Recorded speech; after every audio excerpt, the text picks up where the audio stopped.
माजी में ऐसा हुआ है जब लोगों ने फेसबुक पे डाला कि मैं फैमिली के साथ जो है फला स्टेट घूमने जा रहा हूँ, पिकनिक पे जा रहा हूँ 1 हफ्ते के लिए, ये तक लिख दिया था कर। जब वो गए तो उनका सोशल मीडिया पढ़ के उनके घर में डकैती हो गई। जो नॉर्मली लोग हैं, फीमेल्स मेल्स हैं, कोई लड़का है वो मोबाइल यूज कर रहा है, तो उसके लिए भी साइबर सिक्योरिटी कितनी इंपॉर्टेंट है और किन चीज़ों को उनको कंसिडर करना चाहिए जब वो किसी को आईडी पासवर्ड शेयर कर रहे हैं, थंब लगा रहे हैं। अच्छा, साइबर सिक्योरिटी एक ऐसा डोमेन है जिसकी नीड बहुत ज्यादा है, हम उसको इम्पोर्टेंस नहीं देते हैं। जब इम्पोर्टेंस नहीं देते हैं तो इसका मतलब वो मैदान खाली है, उसमें लोगों ने अभी इम्प्लीमेंटेशन करवाई नहीं है। लेकिन अभी तो हमारे एक ट्रेंड चल गया ना, वीपीएन हम लगाते हैं, मोबाइल के ऊपर भी हमने वीपीएन लगाया। उनको बताएं कि क्या हम गलती करें, हम लगा तो लेते थोड़ी देर के लिए वीपीएन। नॉर्मली आप कहीं पर भी इंफॉर्मेशन रख रहे हैं तो वो कभी भी कंप्रोमाइज हो सकती है, आपके दिमाग के अलावा अगर वो कहीं भी है। तो अभी एआई पे आपको क्या लगता है किस तरह के थ्रेट्स आ सकते हैं? लोग जैसे मिसकॉन्सेप्ट चला रहे हैं कि भाई ये हमारी इन्फॉर्मेशन इसके पास सारी है, लीक ना हो जाए, क्योंकि पहले तो चलो फेसबुक के पास ही, अब तो एआई के पास भी है। कोई अगर कहता है ना कौवा कान ले गया, तो कौवे के पीछे मत भागें, पहले अपना कान चेक करें।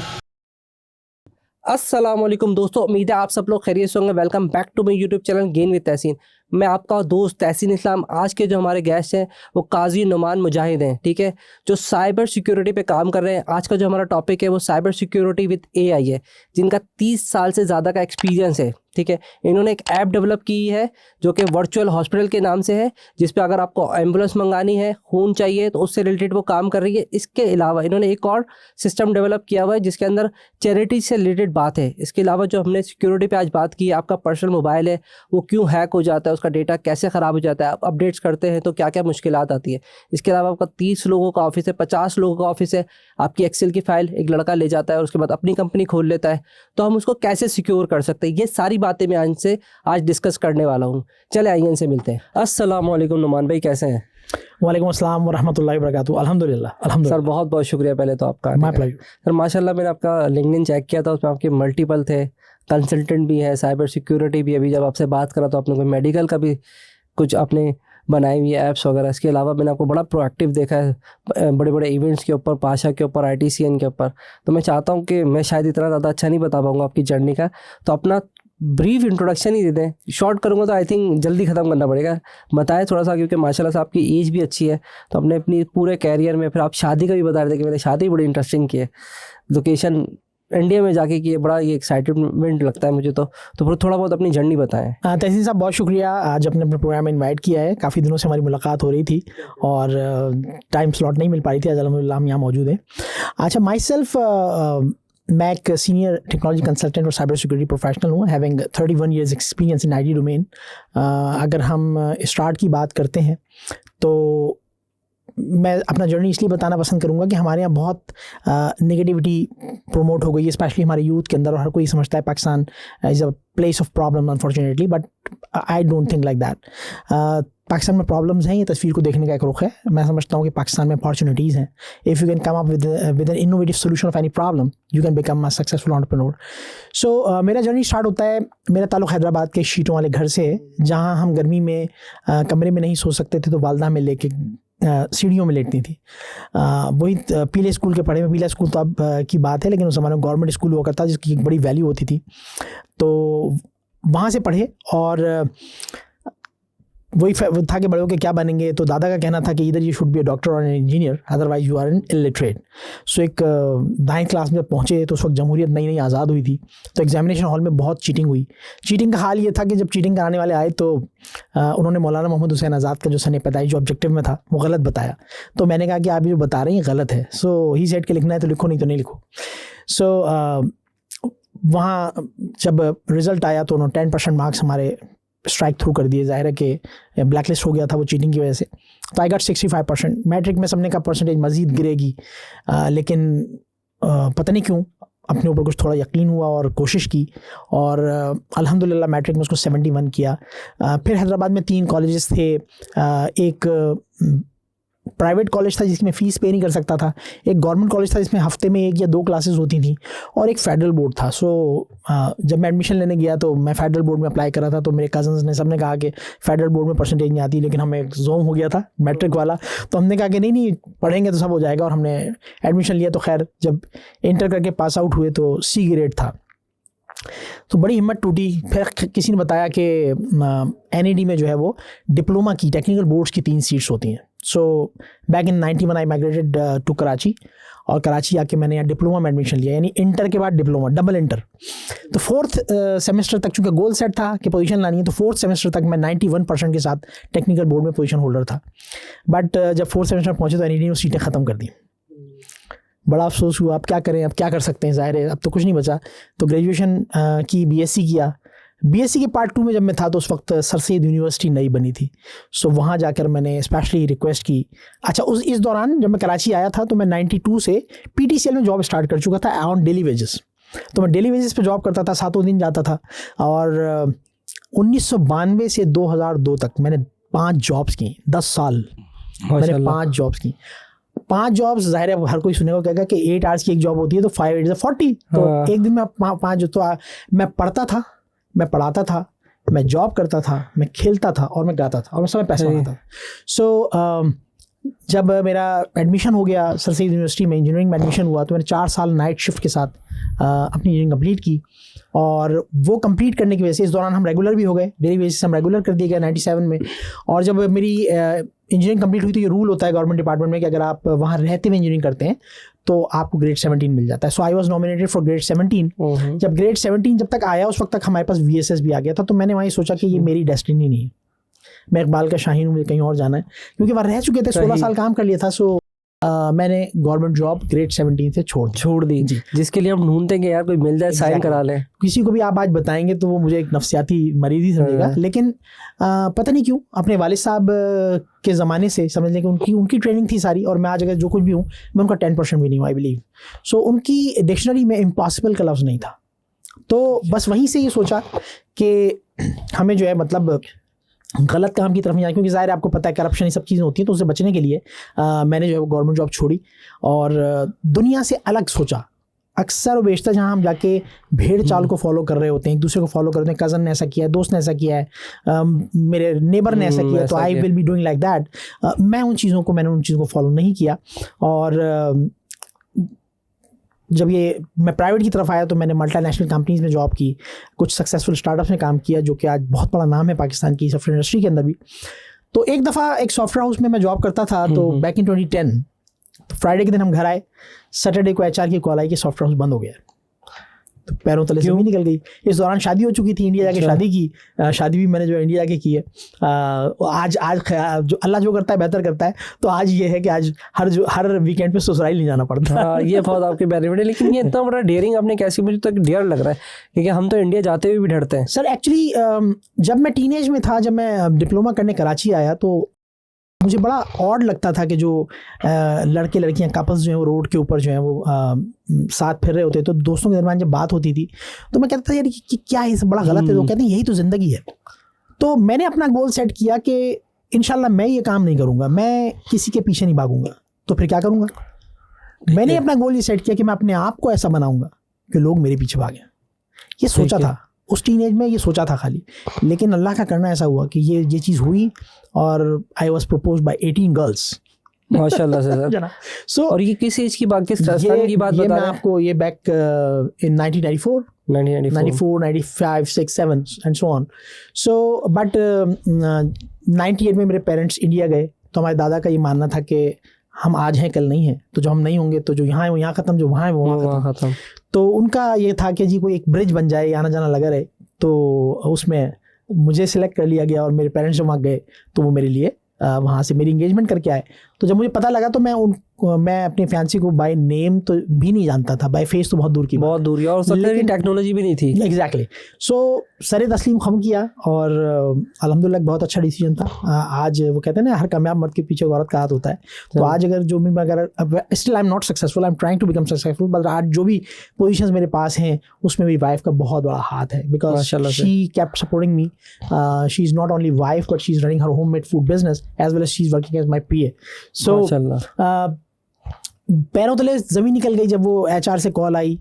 तो उस दिन ये सोचा कि नौकरी बेवफा है, कहीं भी साथ छोड़ जाएगी, तो बिज़नेस करना है। ख्वाब देखिए, पाई पैसा कुछ है नहीं और हम सोच रहे हैं मैं बिज़नेस करना है। तो मैं रात 10 बजे से लेकर 3 बजे तक मैं सर इंडिया का हाथ था ना आपके पीछे, इंडिया तरक्की कर रहा है। नहीं सर, ये हमारी आई बिलीव के हमें इस चीज़ को एक लैंडमार्क थोड़ा सा एंटरटेन भी हो जाए। देखिए, पैवस्त तरह शजर से उम्मीदें बाहर रख, मैं समझता हूँ कि जब आप इरादा करते हैं ना तो 50% काम वहीं हो जाता है। आपको रेस्ट 50% के लिए मेहनत करनी होती है। हाँ, बस इरादा जो है वो आपका बहुत अच्छी तरह इम्पोर्टेंट है। सोच के और सही डायरेक्शन में होना चाहिए। सो उस दिन मैंने जब अपना गोल सेट कर लिया तो मैं रात 10 से सुबह 3 बजे तक मैं लैपटॉप लेके बैठता था, जॉब्स भी अप्लाई करता था और गूगल आजम से अब मैं बिजनेस के तरीके पूछता था। ठीक है। जॉब मुझे 20 दिन बाद मिल गई, एक बड़ा सॉफ्टवेयर हाउस कराची का, जो आज जहाँ जाना लोगों का एक ड्रीम है। मैं वहाँ के पायनियर मेंबर्स में से हूँ कि I was the 5th employ of that software house. लेकिन चूंकि गोल सेट कर लिया था कि बिजनेस करना है, तो जॉब मिलने के बाद भी आई केप्ट सर्चिंग, और तकरीबन 8 महीने बाद जब मैंने अपना लैपटॉप बंद किया, I had 7 products to sell without investing any single penny, जो मैं आज तक बेच रहा हूँ। मैं पिछले 14 साल से रात में नहीं सोया हूँ, मैं फजर के बाद सोता हूँ, और आपने देखा है कि मैं इवेंट्स में कितना एक्टिव होता हूँ। अगर सुबह 9 बजे मुझे कहीं किसी इवेंट में पहुंचना है, तो आपने कोई इन्वेस्टमेंट नहीं की। बड़ा इंटरेस्टिंग है, 7 प्रोडक्ट्स आप ऐसी बेच रहे हैं जिसमें आपने कोई इन्वेस्टमेंट नहीं किया और आज तक बेच रहे हैं। एग्जैक्टली, ये बड़ा इंटरेस्टिंग है। Still there are lot of, बल्कि अब मैंने तो 7, टेक्नोलॉजी तो सबको रिप्लेस कर रही है। जी हाँ, मैंने तो 7 प्रोडक्ट्स निकाली थी। आई बिलीव कि अब लोगों को 70 प्रोडक्ट्स मिल सकती हैं, बट उसके लिए आपको अपना गोल सेट करना है। देखिए, ख्वाब देखने में कोई पाबंदी नहीं है, आप बड़े से बड़ा ख्वाब देखें, लेकिन वो कम से कम पॉसिबिलिटीज़ में आता हो, और उसको फिर शॉर्टर माइलस्टोन में ब्रेक कर लीजिए। लेकिन बड़ा इंटरेस्टिंग है, मैं थोड़ा सा रुकना चाहता हूँ कि वो प्रोडक्ट अगर आप बताना चाहें तो थोड़ा आइडिया हो।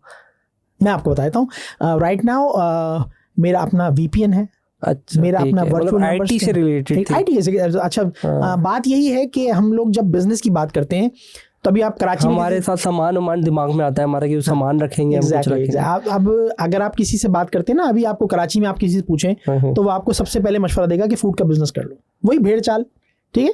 बट व्हाट आई थॉट कि मेरे पास जो स्किल्स हैं, जो कुछ मैंने सीखा हुआ है, अब मुझे उसको इम्प्लीमेंट करना है। तो टेलीकॉम वाली चीज़ से, लाइक मेरे पास जो इस वक्त वर्चुअल नंबर्स भी हैं, मैं आपके इस मोबाइल पे मैं 85 मुल्कों के नंबर दे सकता हूँ। ये सर्विस जो बड़ी बड़ी कंपनीज यूज़ कर रही हैं कि उनके इंटरनेशनल कस्टमर्स, क्योंकि पाकिस्तान में लोग ज़्यादातर, हमें करना भी यही है कि हमें एक्सपोर्ट की तरफ जाना है।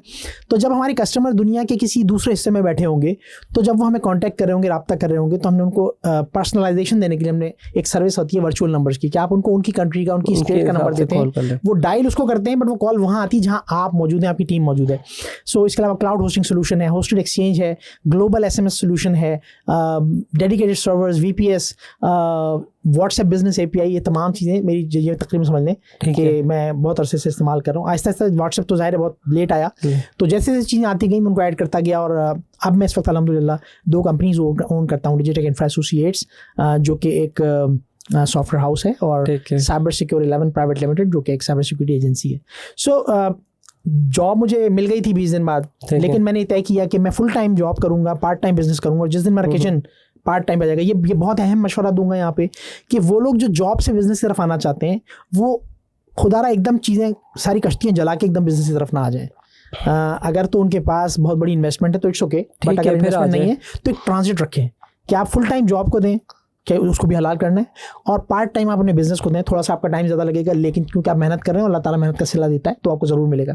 सो आपने जब आपका किचन, जब आप ट्रांजिट में होंगे, आपका किचन जो है जब आपकी साइड बिजनेस पे आ जाए, तब आप अपनी जॉब को छोड़ के और फुल टाइम बिजनेस पे आ जाएं। I did that. और जब मैंने सॉफ्टवेयर हाउस स्टार्ट किया, तो सॉफ्टवेयर हाउस में जब मैं गया, तो जहाँ जाता था तो लोग ये कहते थे, कौन सा आप कहाँ से, कोई जानता नहीं था। आपको पता है कि रेफरेंस के बगैर बिजनेस नहीं मिलता। तो मेरे एक बहुत अच्छे दोस्त, मेरे क्लासमेट, जो कि पाकिस्तान की बहुत बड़ी ऑडिट कंपनी में होते हैं, अब्दुल कादिर, मैं ज़रूर उनका नाम लूँगा, उनसे मैंने कहा कि यार ये क्या सिलसिला है। तो उन्होंने कहा, काई साहब जो दिखता है वो बिकता है। सो मैंने कहा दिखूँ कैसे? उन्होंने कहा सोशल नेटवर्किंग और जो है प्रोफेशनल इवेंट्स में जो है वो आप शामिल हों। तो उसमें मैंने आहिस्ता आहिस्ता शामिल होना शुरू किया, और अल्हम्दुलिल्लाह आज मैं ना सिर्फ नेशनल AI थिंक टैंक का मेंबर हूँ, मैं डिजिटल पाकिस्तान का पार्ट हूँ, मैं FPCCI की 5 स्टैंडिंग कमेटीज़ का मेंबर हूँ, मैं 7 इंजीनियरिंग यूनिवर्सिटीज़ के इंडस्ट्रियल एडवाइजरी बोर्ड का मेंबर हूँ, मैं प्राइम कैनेडा TV पे एंकर पर्सन रहा हूँ, मैं डिजिटल अकेडमी पाकिस्तान का CTO हूँ, and lot of other things. Reason उसकी ये बनी कि जब मैं बिज़नेस की तरफ आया तो एक मिसहैप हुआ था मेरी लाइफ में कि 2015 में my father was in last stage of cancer.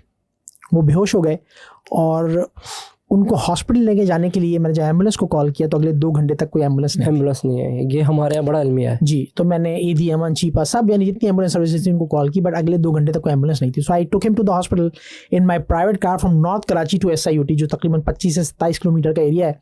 शाम को 4:30 बजे पीक आवर्स में, you can imagine, north Ahmedabad, Patel पाड़ा, गोलीमार, ठीक है सब। तो that was worst experience of my life. वो एक्सपायर हुए, तो मेरे जहन में भी वही था कि पाकिस्तान में प्रॉब्लम्स हैं, वी शुड फ्लाई। बट जब मैं बिज़नेस की तरफ आया तो मैंने ये सोचा कि मुझे हेल्थ केयर सेक्टर में कुछ करना है, और उसके पीछे विजन ये था कि if pizza is guaranteed in 30 minutes तो फिर खून क्यों नहीं मिलता। बिल्कुल ऐसा इफ ही है। Uber and Careem can come to pick you in 3 to 5 minutes without any बिल्कुल। गाइडेंस, तो बिल्कुल। फिर एम्बुलेंस को रास्ता क्यों बताना पड़ता है। If we can talk to our loved ones across the globe, तो फिर थर में 250 बच्चे डॉक्टर नॉलेज से क्यों मर जाते हैं। बिल्कुल। सो हमने एक ऐप बनाई, मैं और मेरे को फाउंडर्स, हमने मिलकर एक ऐप बनाई which is the first virtual hospital of the world which is working है इन पाकिस्तान अल्हम्दुलिल्लाह। हमारी अपनी ना कोई फार्मेसी है, ना कोई बिल्डिंग है, ना कोई हॉस्पिटल है, ना कोई लैब है, माशाल्लाह। But we are offering A for ambulance with tracking, B for blood without donor, C for chemist 24/7, D for diagnostics at your doorstep including imaging जिसमें हम एक्सरे, अल्ट्रासाउंड, इकोकार्डियोग्राफी, ECG घर पे कर रहे हैं। E for equipment और rent and for purchase, जब Covid के दौरान लोगों को सिलेंडर मिल रहे थे, वो रीफिल नहीं हो रहे थे, तब हमने उनको ऑक्सीजन कंसनट्रेटर इंपोर्ट करा के उसी रेंट पे दिए थे। ठीक है। F for fitness and rehabilitation, G for general physicians clinic which is audiovisual consultancy, H for home care and nursing। Covid के 4 साल में हमने 5000 फैमिलीज़ को उनके घर पे एडमिट किया विद 100% सक्सेस अल्हम्दुलिल्लाह। अल्हम्दुलिल्लाह। कोई एक्सपायर नहीं हुआ, 2 लोग आईसीयू तक गए अल्हम्दुलिल्लाह, वो भी क्योर हुए, जिनमें से एक की उम्र 86 साल थी। 86। जी, आपको याद होगा कि जब कोई बहुत 50+ वाला मुश्किल था। पॉजिटिव आ रहा था तो बस लोग कह रहे थे बस अब ये तो नहीं ये बचेगा। गया। उससे भी बड़ी बात ये थी कि जब लोगों को 80,000 1 लाख रुपए में हॉस्पिटल में बेड नहीं मिल रहा था, वो सोशल मीडिया पे हाथ जोड़ रहे थे। उस वक्त स्ट्रेल फार्मा के CEO और डियर स्टेशनरी के ओनर समेत हमने 5000 फैमिलीज़ को 20 से 22,000 रुपये पर डे में उनके बेडरूम में एडमिट किया। तो अल्लाह ताला ने हमसे काम लिया। और बेशक हमें नज़र आया कि जब हमने इरादा, तो हमने बहुत छोटी सर्विस का किया था कि हम एम्बुलेंस देंगे, लेकिन उस पर अल्लाह ताला ने कैसे हमारा हाथ, क्योंकि अल्लाह ताला देखिए जब हम खल्क़ खुदा के लिए कोई काम करते हैं ना, तो अल्लाह ताला हमारा उसमें यूँ समझिए कि एक पार्टनर हो जाता है। I have witnessed it in my life many times. So ये सिलसिला हुआ और साथ साथ बिज़नेस करते रहे। तो इससे कुछ ऐसा सिलसिला हुआ कि अल्हम्दुलिल्लाह इसी साल 15 फरवरी 2024 को मुझे आरिफ अलवी साहब जो सदर पाकिस्तान हैं, उनसे ऐवान सदर में अवार्ड मिला। क्योंकि मैं नेशनल ID बैंक का एंटरप्रेन्योर हूँ। कराची की जितने इंक्यूबेशन सेंटर्स हैं, यूनिवर्सिटीज़ हैं, वहाँ पे FIPs और स्टार्टअप्स का मैं जज होता हूँ, मेंटोरिंग करता हूँ, उन्हें गाइड करते हैं हम कि ठीक है जी स्टार्टअप में क्या क्या चैलेंज आ सकते हैं और आपने डरना नहीं, मायूस नहीं होना है। सर इतनी सारी जर्नी है माशाल्लाह से आपकी, तो मुझे अभी तक ये समझ में नहीं आ रहा कि फोकस एरिया हम किस पे करें। आपके एक तो ये ऐप बहुत ही आउटस्टैंडिंग, जिसमें आपने कहा कि यार मतलब हमारे पास करीम आ जाती है बगैर गाइडेंस के, तो एम्बुलेंस क्यों नहीं आती, हमें क्यों उसको एड्रेस बताना पड़ता है। That's a good question. और फिर आपने ABCD के साथ उसके साथ एक्सप्लेन किया। एंड देन आपकी जो जर्नी बड़ी रही है कि sir multiple task, multiple timing के साथ, तो ये सबसे पहले तो आप इसको बैलेंस कैसे करते हैं। And then we will go through कि मेरा ख्याल से तो सबसे पहले तो बैलेंसिंग आता है, क्योंकि अब मेंबरशिप, अहम चीज़ आपने आखिर में जो बोली, टाइम मैनेजमेंट, इसका मुझे सबसे बड़ा इम्पैक्ट लगता है कि अगर हम भी कुछ सोचते हैं तो हम ये सोचते हैं कि अगर एक नॉर्मल आदमी भी बात कर रहा है कि अगर मुझे कुछ नया बिजनेस स्टार्ट करना है, यार टाइम नहीं है अभी, यार छोड़ दे भाई। या फिर हम आजकल तो भी नया आ गया है कि हम दूसरे पर डालते हैं, मुल्क के हालात अच्छे नहीं हैं और अभी ये नहीं है। तो आप कैसे अपने आप को पॉजिटिव रख रहे हैं, देन टाइम मैनेज कैसे कर रहे हैं इस वक्त? देखें, सबसे मेन चीज़ जो लाइफ में है ना, we all have best form of money and that is time, and we have to invest it on ourselves. हमारे ऊपर है कि मुझे ड्रामा देखने में ज़ाया कर दें, हम उसे टिकटॉक बनाने में या टिकटॉक देखने में ज़ाया कर दें, हम उसे कोयटा होटल पे बैठ के ज़ाया कर दें, या हम उससे अपनी ज़िंदगी में कोई वैल्यू ऐड कर लें। सो मैंने कभी भी भूख, नींद, सुस्ती को अपने करीब नहीं आने दिया, उसको कभी वैल्यू नहीं दी। और दिन हो या रात काम किया, हाँ सो भी लेंगे, हाँ खा पी भी लेंगे, सब कुछ होगा और होता है, लेकिन कुछ हो नहीं सकता, मैं कुछ कर नहीं सकता, ये कभी इस ख्याल को कभी दिमाग में कभी फटकने नहीं दिया। और शायद यही वो चीज़ है कि जब आप देखें, हम बीइंग अ मुस्लिम, हम लोग हैं तो मुसलमान, लेकिन हमने अल्लाह के निज़ाम से टक्कर ली हुई है। बिल्कुल। अल्लाह ताला कह रहा है मैं भूखा नहीं सुलाऊंगा, हम कह रहे हैं कि अगर मैंने ये लीड नहीं ली तो कल खाऊंगा कहाँ से। अल्लाह ताला कह रहा है कि जो तुम्हारे नसीब में 100 पहाड़ों के नीचे मिलेगा, हम कह रहे हैं 2 के 4, 4 के 8, 8 के 10 को कैसे हो जाएं। ठीक है, अल्लाह ताला कह रहा है कि तुम्हें 20 बच्चों के नसीब से दूंगा, हम कह रहे हैं बेटा तुम कुछ कमा लो तो फिर तुम्हारी शादी कराएंगे। सो एक्चुअली हमने अल्लाह, नौजुबिल्लाह, अल्लाह को मान ही नहीं रहे। तो जब हमने अपने ऊपर सब ले लिया है तो अल्लाह कह रहा है जाओ कर लो तुम भी, ऐसा है नहीं है। मैं तुम्हें एक बात कह रहा हूँ। सो अगर हम आज भी अल्लाह की तरफ लौट आएँ और अल्लाह की जो हिदायत है उन पर अमल कर लें, तो हमें सक्सेस से कोई नहीं रोक सकता। हाँ, नियत और मेहनत, ये 2 चीज़ें जो आपके इख्तियार में है। सही। किसी चीज़ की कामयाबी आपके इख्तियार में नहीं है, नाकामी को बचाना या नाकाम हो जाना आपके इख्तियार में नहीं है। सो आपके इख्तियार में सिर्फ दो चीज़ें हैं, वो है नीयत और मेहनत। अच्छी नीयत के साथ मेहनत करें, आपकी कामयाबी गारंटीड है। अल्लाह ताला मेहनत करने वालों को अलकासिब हबीबुल्लाह मेहनत करने और आपकी तो अभी आपने खुद मिसाल बताई कि जो ड्रीम लोगों का होता है एक 17 ग्रेड का ऑफिसर बन जाए ताकि लोग उसके आगे साइन कराते रहें, एंड देन आपने उसको छोड़ दी। तो मैं उसकी एक बेसिक वजह जानना चाहता हूँ कि आपका कोई ख्वाब था या कोई आपको वहाँ पे कोई मुश्किलात सामने आ रही थी, क्या वजह थी कि आपने, मैं चूंकि 16 बच्चा पढ़ता इसीलिए कि वो 17 ग्रेड का ऑफिसर लग जाए, आप छोड़ के आ गए? मैं चूंकि 16 साल मैंने उस जगह पे काम किया, तो उस जगह पे मैं फुल्ली हैंड्स ऑन था कि यानी आप इतना सारे 16 साल एक टाइम होता है, आप मेरी आंखों में पट्टी बांध दें और मैं जाके फॉल्टी कार्ड को पकड़ के बता सकता हूँ कि फॉल्ट कहाँ पे। तो वहाँ मज़ीद सीखने का कुछ नज़र नहीं आ रहा था। और ग्रेड 17 मिलने के बाद ये तो पता था कि करप्शन हर जगह है, लिहाजा यहाँ भी कुछ जाली बिलों पे साइन करने होंगे, तो कुछ सीखना नहीं। अब मिनल महदे इलल lahad, माँ की गोद से कब्र तक सीखना ही सीखना है। सो वहाँ कुछ सीखने का नज़र नहीं आ रहा था। और दूसरी बात ये हुई थी कि इत्तसलात ने कुछ शेयर्स PTCL में ले लिए थे, तो ठीक है, प्रोएक्टिव अप्रोच थी। कुछ चीज़ों को फोर्स ही किया कि आज या कल यहाँ पे अगर डाउन साइजिंग होती है, जो कि एक्सपेक्टेड थी और हुई भी, तो उस सूरत में मैं अगर बाहर निकला तो मैं कहाँ जाऊँगा? मैं यहाँ का तो मास्टर हूँ, यहाँ की सब तमाम चीज़ें आती हैं, बाहर का कुछ। तो ये वक्त मेरे पास बेहतरीन है कि इस वक्त मैं ट्रांजिट पकड़ूँ, मैं क्या कोई दूसरा ऑप्शन देखूँ जहाँ पर मुझे बहुत ज़्यादा मेहनत ना करनी हो और मैं उस चीज़ को। उस वक्त की एज क्या होगी उस वक्त तकरीबन? जब मैंने मेरी शादी हुई है 2001 में, व्हेन आई वाज 28, एंड 2008 में मैंने PTCL को छोड़ा, यानी यूँ समझ लीजिए कि तकरीबन 7 साल के बाद। 35 इयर्स की एज थी मेरी। तो मैंने क्विट किया, 2 बच्चे थे मेरे उस वक्त। मैं यही सोचना था कि 35 के बाद जब 2 बच्चे हो गए, बनता वैसे ही सोचता है कि यार मेरे जैसा आदमी तो यार आराम से 11-12 बजे उठो, भी क्या ज़िंदगी में टेंशन है।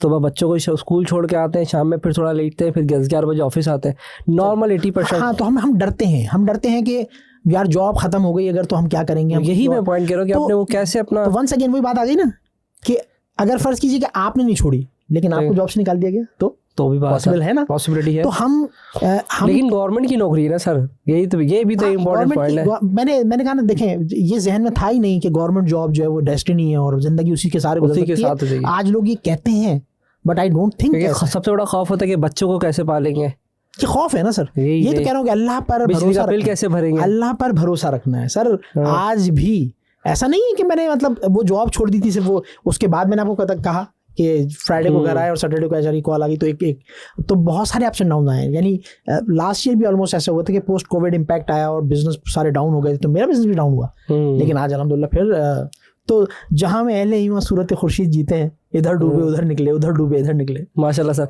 अच्छा, लेकिन एक चीज़ देखा कि अभी आप पता है PTCL and then you are in the IT की इंडस्ट्री से ही कहीं ना कहीं ताल्लुक था, तो उसी में ही ग्रोन अप किया। बिल्कुल ऐसा नहीं था कि आपने उठाया किसी और डायरेक्शन में निकल गया, बट समथिंग हाउ रेलिवेंसी थी। अगेन वही चीज़ के आपने जो है वो don't be the follower, try to become the trend maker. ठीक है, आपने लोगों को फॉलो नहीं करना, भेड़ चाल नहीं चलनी है। आप के पास अल्हम्दुलिल्लाह अल्लाह ने आपको अकल दी है और आपको शऊर दिया है, तो आप उसको इस्तेमाल करें और दूसरों के ऊपर आप कभी भी जैसे कि आजकल एक पिजन इफेक्ट आया हुआ है, लोग हर महीने एक रिपोर्ट आ रही है कि मजीद इतने पाकिस्तानी जो है वो मुल्क से बाहर चले गए। आज आप उनके नाम लिख लीजिए, मैं आपको कह रहा हूँ, आज आप उनके नाम लिखिए और 1 साल बाद आप उनमें से किसी को फॉलोअप कीजिएगा, वो कहेगा कि मेरी ज़िंदगी का सबसे गलत फैसला था। इसलिए कि दूर के ढोल सुहाने, हम ये समझते हैं कि शायद वहाँ पर हम जाएंगे, खिड़की खोलेंगे और डॉलर्स गिरने लगेंगे, ऐसा नहीं होता। वहाँ पर आप जब देखेंगे ना, जब आप वहाँ जाके मजबूर होंगे और जॉब्स करने में, यहाँ तो आप नहीं कर सकते, यहाँ आप एक नॉर्मल जॉब भी करने को आप अपने लिए जो वो मुसीबत समझते हैं। होता क्या है, अट्रैक्शन इतनी क्यों आ गई है कि वहाँ से अगर आप $100 भी भेजते हैं तो यहाँ के 30,000 रुपये बन जाते हैं। तो वो एक एक्साइटमेंट सा लगता है, तो लोगों को ये लगता है कि वो जो बेचारा वहाँ से भेज रहा होता है, लोग ये समझते हैं यार इनकी फैमिली देखो ना, इनका घर भी बन गया, सब कुछ हो गया।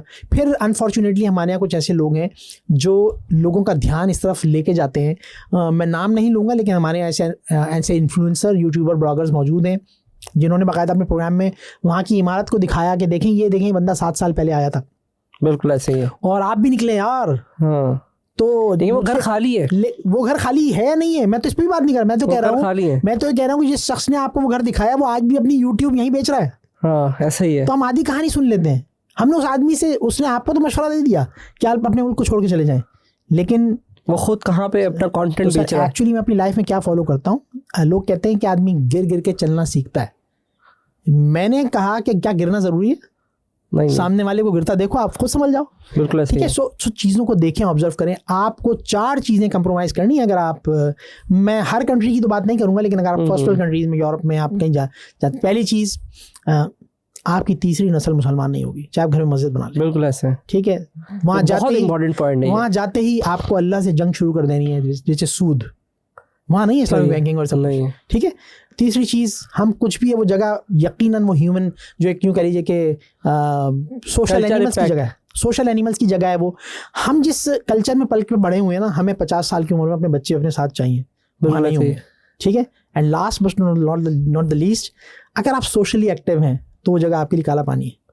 तो ये मैंने कैसे, मैं वहाँ गया, मेरी फैमिली यूएस में है, मैं आज तक वहाँ विजिट के लिए नहीं गया हूँ, बिलीव मी। सो मैंने क्या किया, मैंने वहाँ जो लोग गए हैं ना, वही वाली बात कि दूसरे को गिरता देखो तो खुद समझ जाओ। तो दूसरों को तजर्बे से सीखें।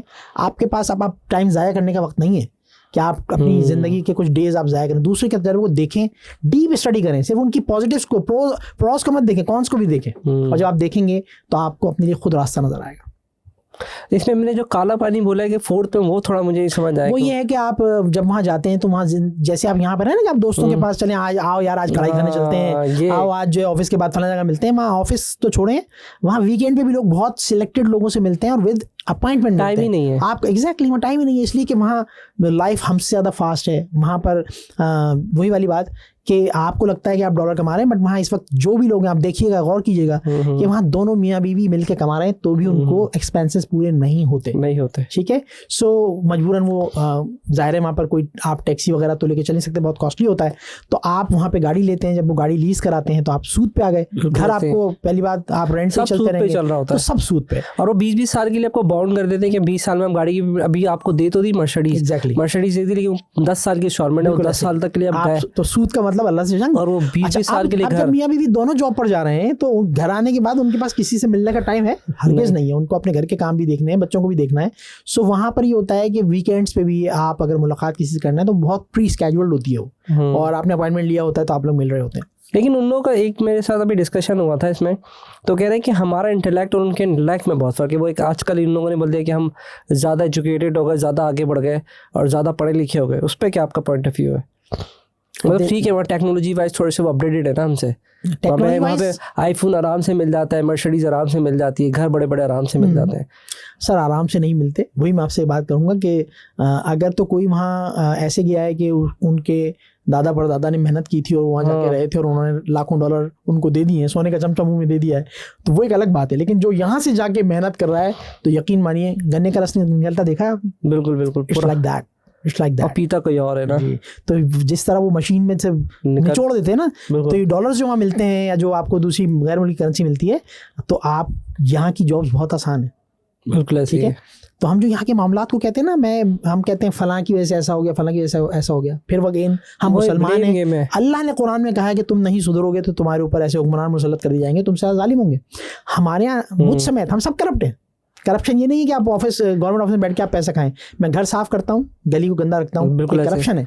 मैं ऑफिस में, हम देखें सर, हम अपनी ज़रा सोचिएगा एक मिनट कि हम जब जॉब कहीं ज्वाइन करते हैं तो तय होती है कि जनाब 9 to 6 या 9 to 5, ठीक है, हम उस पर एक अमाउंट पे बार्गेनिंग करते हैं और डन होता है और हम जॉब शुरू कर देते हैं। लेकिन हम में से कितने लोग हैं हफ्ते में पूरे 5 दिन 6 दिन जो है 9 बजे पहुँचते हैं? हम लोग ग्रेस पीरियड से 3 मिनट पहले ऑफिस पहुँचते हैं, 9, 25, 27, 28, 29।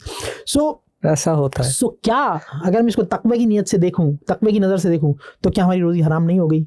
और जब हराम हो गई तो उसमें बरकत कहीं रहेगी? सो ये बहुत डीप बातें हैं जो वक्त के साथ सीखने को मिली हैं।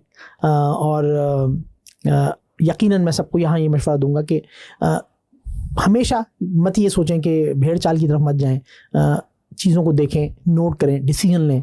कोई अगर कहता है ना कौवा कान ले गया, तो कौवे के पीछे मत भागें, पहले अपना कान चेक करें। अच्छा नुमान भाई, बड़ी माशाल्लाह से हमारी काफ़ी अच्छी डिस्कशन हो गई। अभी हम आपकी कंपनी की तरफ आते हैं। And then you decided to open the company, जिसमें आपने बताया था 7 प्रोडक्ट्स हैं, कुछ के नाम बताए थे। एंड देन आपने उसमें एक और किया था कि मैं साइबर सिक्योरिटी 11 करके कुछ है, मुझे 7-11 से वो याद रहे, ठीक है ना, तो वो 11 करके कुछ है। तो वो सिक्योरिटी के अंदर कैसे आ गया और क्यों आपने ये एरिया सेलेक्ट किया? इट्स इंपॉर्टेंट, क्योंकि जो मुझे इसलिए आपसे ये सवाल करा, मैंने किसी से भी इस तरह से सवाल नहीं करता कि भाई तुमने सिक्योरिटी क्यों सेलेक्ट किया। हाँ किया होगा भाई, उसको लाइन मिली होगी, क्योंकि जो एक जॉब छोड़ के, गवर्नमेंट की जॉब छोड़ के आ रहा है और साइबर सिक्योरिटी में आ रहा है, तो it's mean there is a something, कुछ ना कुछ ऐसा है जो वो वहाँ इस एरिया में आया है। तो पहले अपनी वो 7 प्रोडक्ट्स के बारे में बताएं कि अपने वो कौन सी कंपनी का नाम क्या है, एंड देन साइबर सिक्योरिटी में आप क्यों आए। जी बिल्कुल, जो मैंने सॉफ्ट हाउस स्टार्ट किया डिजिटेक इंफ्रा एसोसिएट्स, तो उसमें हमने सबसे पहले वर्चुअल हॉस्पिटल बनाया जिसकी मैंने आपको डिटेल्स बताई, और उसने बड़ा हेल्प किया हेल्थ केयर सेक्टर में, और उसी से पजीराई मिलती चली गई। जब लोगों को पता लगा, उस आईडी को सुन के कोई भी शख्स आज तक ऐसा नहीं मिला जो उसको सराहे बगैर रहा हो, तो उसी की वजह से पजीराई मिलती चली गई। सिर्फ कराची में ही नहीं बल्कि पूरे पाकिस्तान लेवल पे जो जितनी भी इस तरह के काम हो रहे हैं, जो टेक्नोलॉजी पे काम हो रहे हैं, वहाँ पर मुझे पार्ट बनाया गया। FECCI कमेटीज़ में इन्वाइट किया गया। राइट नाउ मैं हेल्थ केयर की जो FECCI कमेटी है मैं उसका मेंबर भी हूँ। तो इसके साथ साथ हमने कोशिश ये की कि देखें सॉफ्टवेयर हाउस भी अगेन एक भेड़ चाल है कि वहाँ पर हर कोई जिसके पास जाए वो मोबाइल ऐप्स बना रहा है, वो वेबसाइट्स बना रहा है। तो वंस अगेन वहाँ भी ये था कि जी सॉफ्टवेयर हाउस तो चलाना है, जाहिर है कि मेरा डोमेन IT का है, लेकिन उसमें प्रोडक्ट क्या होगी, उसमें सर्विसेज क्या होगी, तो वो भी हम थोड़ी सी डिफरेंट लेके आए। उसमें हम इनोवेटिव सॉल्यूशंस पे आ गए कि अगर टेक्नोलॉजी दिन ब दिन ग्रो करती जा रही है तो हम क्यों पीछे रहें। हम ये देखें कि आज अगर ट्रैकिंग आ गई है, अगर गाड़ी ट्रैक हो सकती है सिम के थ्रू, तो फिर बंदा भी तो ट्रैक हो सकता है, फिर सेल्स की टीम भी तो ट्रैक हो सकती है। सो हमने इस तरह के सॉल्यूशंस जो है कंपनीज को दिए। एक पोर्ट कासिम पे कंपनी, मल्टीनेशनल कंपनी, वहाँ पर हम एक साइबर सिक्योरिटी का सोल्यूशन देने के लिए गए। उस वक्त साइबर सिक्योरिटी 11 रजिस्टर्ड नहीं थी। तो उन्होंने कहा कि जब उन्होंने बातें सुनी, मेरे थोड़े से इनोवेटिव आइडियाज़ सुने, तो उन्होंने, उनके CFO ने मुझसे कहा कि काई साहब हमारे यहाँ 1 करोड़ की एक चोरी हो गई है, हमें चोर भी पता है, हम उसको निकाल नहीं सकते क्या, और हमें उसका सद्देवाब भी करना है। सही, तो उसका कोई सोल्यूशन नहीं। अच्छा, ऐसा भी रिसेंट नहीं, मैं एक और भी हुआ है हमारे साथ कि भी मैं किसी के पास गया था तो कह रहा है यार हमारा कुछ सामान चोर हुआ है, हमारे पास कैमरे में तस्वीर भी और हमें बंदा भी पता है, हम क्या करें। तो मैंने बोला यार ये पुलिस को बोलो, कह रहा है यार फालतू में टाइम पास ज़ाया होगा। तो सेम सिमिलर अगेन देखें वही वाली बात है कि हम लोग खुद कुछ करना ही नहीं चाहते हैं, और हम लोगों ने कुछ हमारे फॉल्स बिलीव्स हैं। लाइक हम ये कहते हैं कि पुलिस वाले स्नैचर को छोड़ देते हैं। हाँ, ये हमारा एक कॉन्सेप्ट बिल्ड हुआ, ये इल्ज़ाम है, और हमने कभी ट्राई नहीं किया। इसकी एक्चुअल रीज़न पता है क्या है? इसकी एक्चुअल रीज़न ये है कि जब पुलिस किसी को गिरफ्तार करती है तो उसे 24 घंटे के अंदर अंदर अदालत में पेश करना होता है। सही है। और जब वो अदालत में जाते हैं तो अदालत में किसी गवाह को लेके जाना होता है। अगर आपसे हमसे कहा जाता है कि आप आ जाएं गवाह बन के चलें, हमने से कोई जाने की तैयार नहीं। थाने से कॉल आती है, हम डर जाते हैं, उसके बाद उस कॉल को ही नहीं उठाते। तो जब अदालत में एक किसी मुल्जिम के लिए कोई गवाह नहीं है तो अदालत उसे अदम सबूत पर रिहा करेगी, और चूंकि अदालत का ऑर्डर तो पुलिस को छोड़ना पड़ेगा। तो यहाँ हमारी लैकिंग है, हम इसका ब्लेम सर्विसेज को दे रहे होते हैं और सब कुछ। तो एक्चुअली तो अब आते हैं कि जो केस था स्पेशली वो ये था कि वो जो चोरी थी वो एक्चुअली उनके गार्ड्स जो वहाँ पे गार्ड्स ने, चूँकि वो लोकेशन उनकी जो है वो गुलशन हदीद और वो बिन पोर्ट कासिम का जो एरिया है, तो वहाँ उनके लिए प्रॉब्लम है कि वो वहाँ अगर गार्ड्स को निकालते हैं तो पूरी गार्ड की नफरी छोड़ के चली जाएगी, उनके पास नेक्स्ट गार्ड कोई अवेलेबल नहीं होगा। आप कराची से तो गार्ड वहाँ डेली बेसिस पे जाने और आने से रहे। तो हमने उनको एक इनोवेटिव सोल्यूशन दिया कि हम आपको आपके इस एंट्रेंस को पूरा IoT बेस्ड, AI बेस्ड हम इसको ऑटोमेट कर देंगे, ह्यूमन इंटरेक्शन ही नहीं होगा। ये कैसे होगा? QR कोड्स, CCTV के थ्रू नंबर प्लेट को रीड करना और गाड़ियों के लिए ऑटोमेटिकली खुल जाना। कोई आपका एम्प्लॉय आ रहा है तो उसके पास एक ऐसी ऐप होगी कि जब वो वहाँ पहुँचेगा तो उसके लिए गेट खुल जाएगा, बाकी किसी के लिए नहीं खुलेगा। तो ये सब ऑटोमेशन और ये इनोवेशंस जो है हमें टेक्नोलॉजी दे रही है। हर चीज़ का सोल्यूशन इस वक्त जो है वो टेक्नोलॉजी है। तो हमने उनको रिकमेंड किया। तो हम इनोवेटिव सॉल्यूशंस पे काम करें। तो राइट नाउ जब मैंने आपको एक वर्चुअल हॉस्पिटल अपना बताया, उसने लोगों को फैसिलिटेट किया, आज तक फैसिलिटेशन उससे हो रही है। तो हम अब एक और ऐप पे काम कर रहे हैं जो कि एक स्मार्ट करेंसी है to wipe out professional beggars. जी हाँ, जो बैगर्स हैं, जब तक ये यूजर्स कम्युनिटी थे। वाइप आउट का मतलब? जी मैं आपको बताता हूँ। जब तक ये बैगर्स एक यूजलेस कम्युनिटी थे, अपना नुकसान कर रहे थे, ठीक है, चले कोई बात नहीं, हम उसमें नहीं पड़ रहे थे।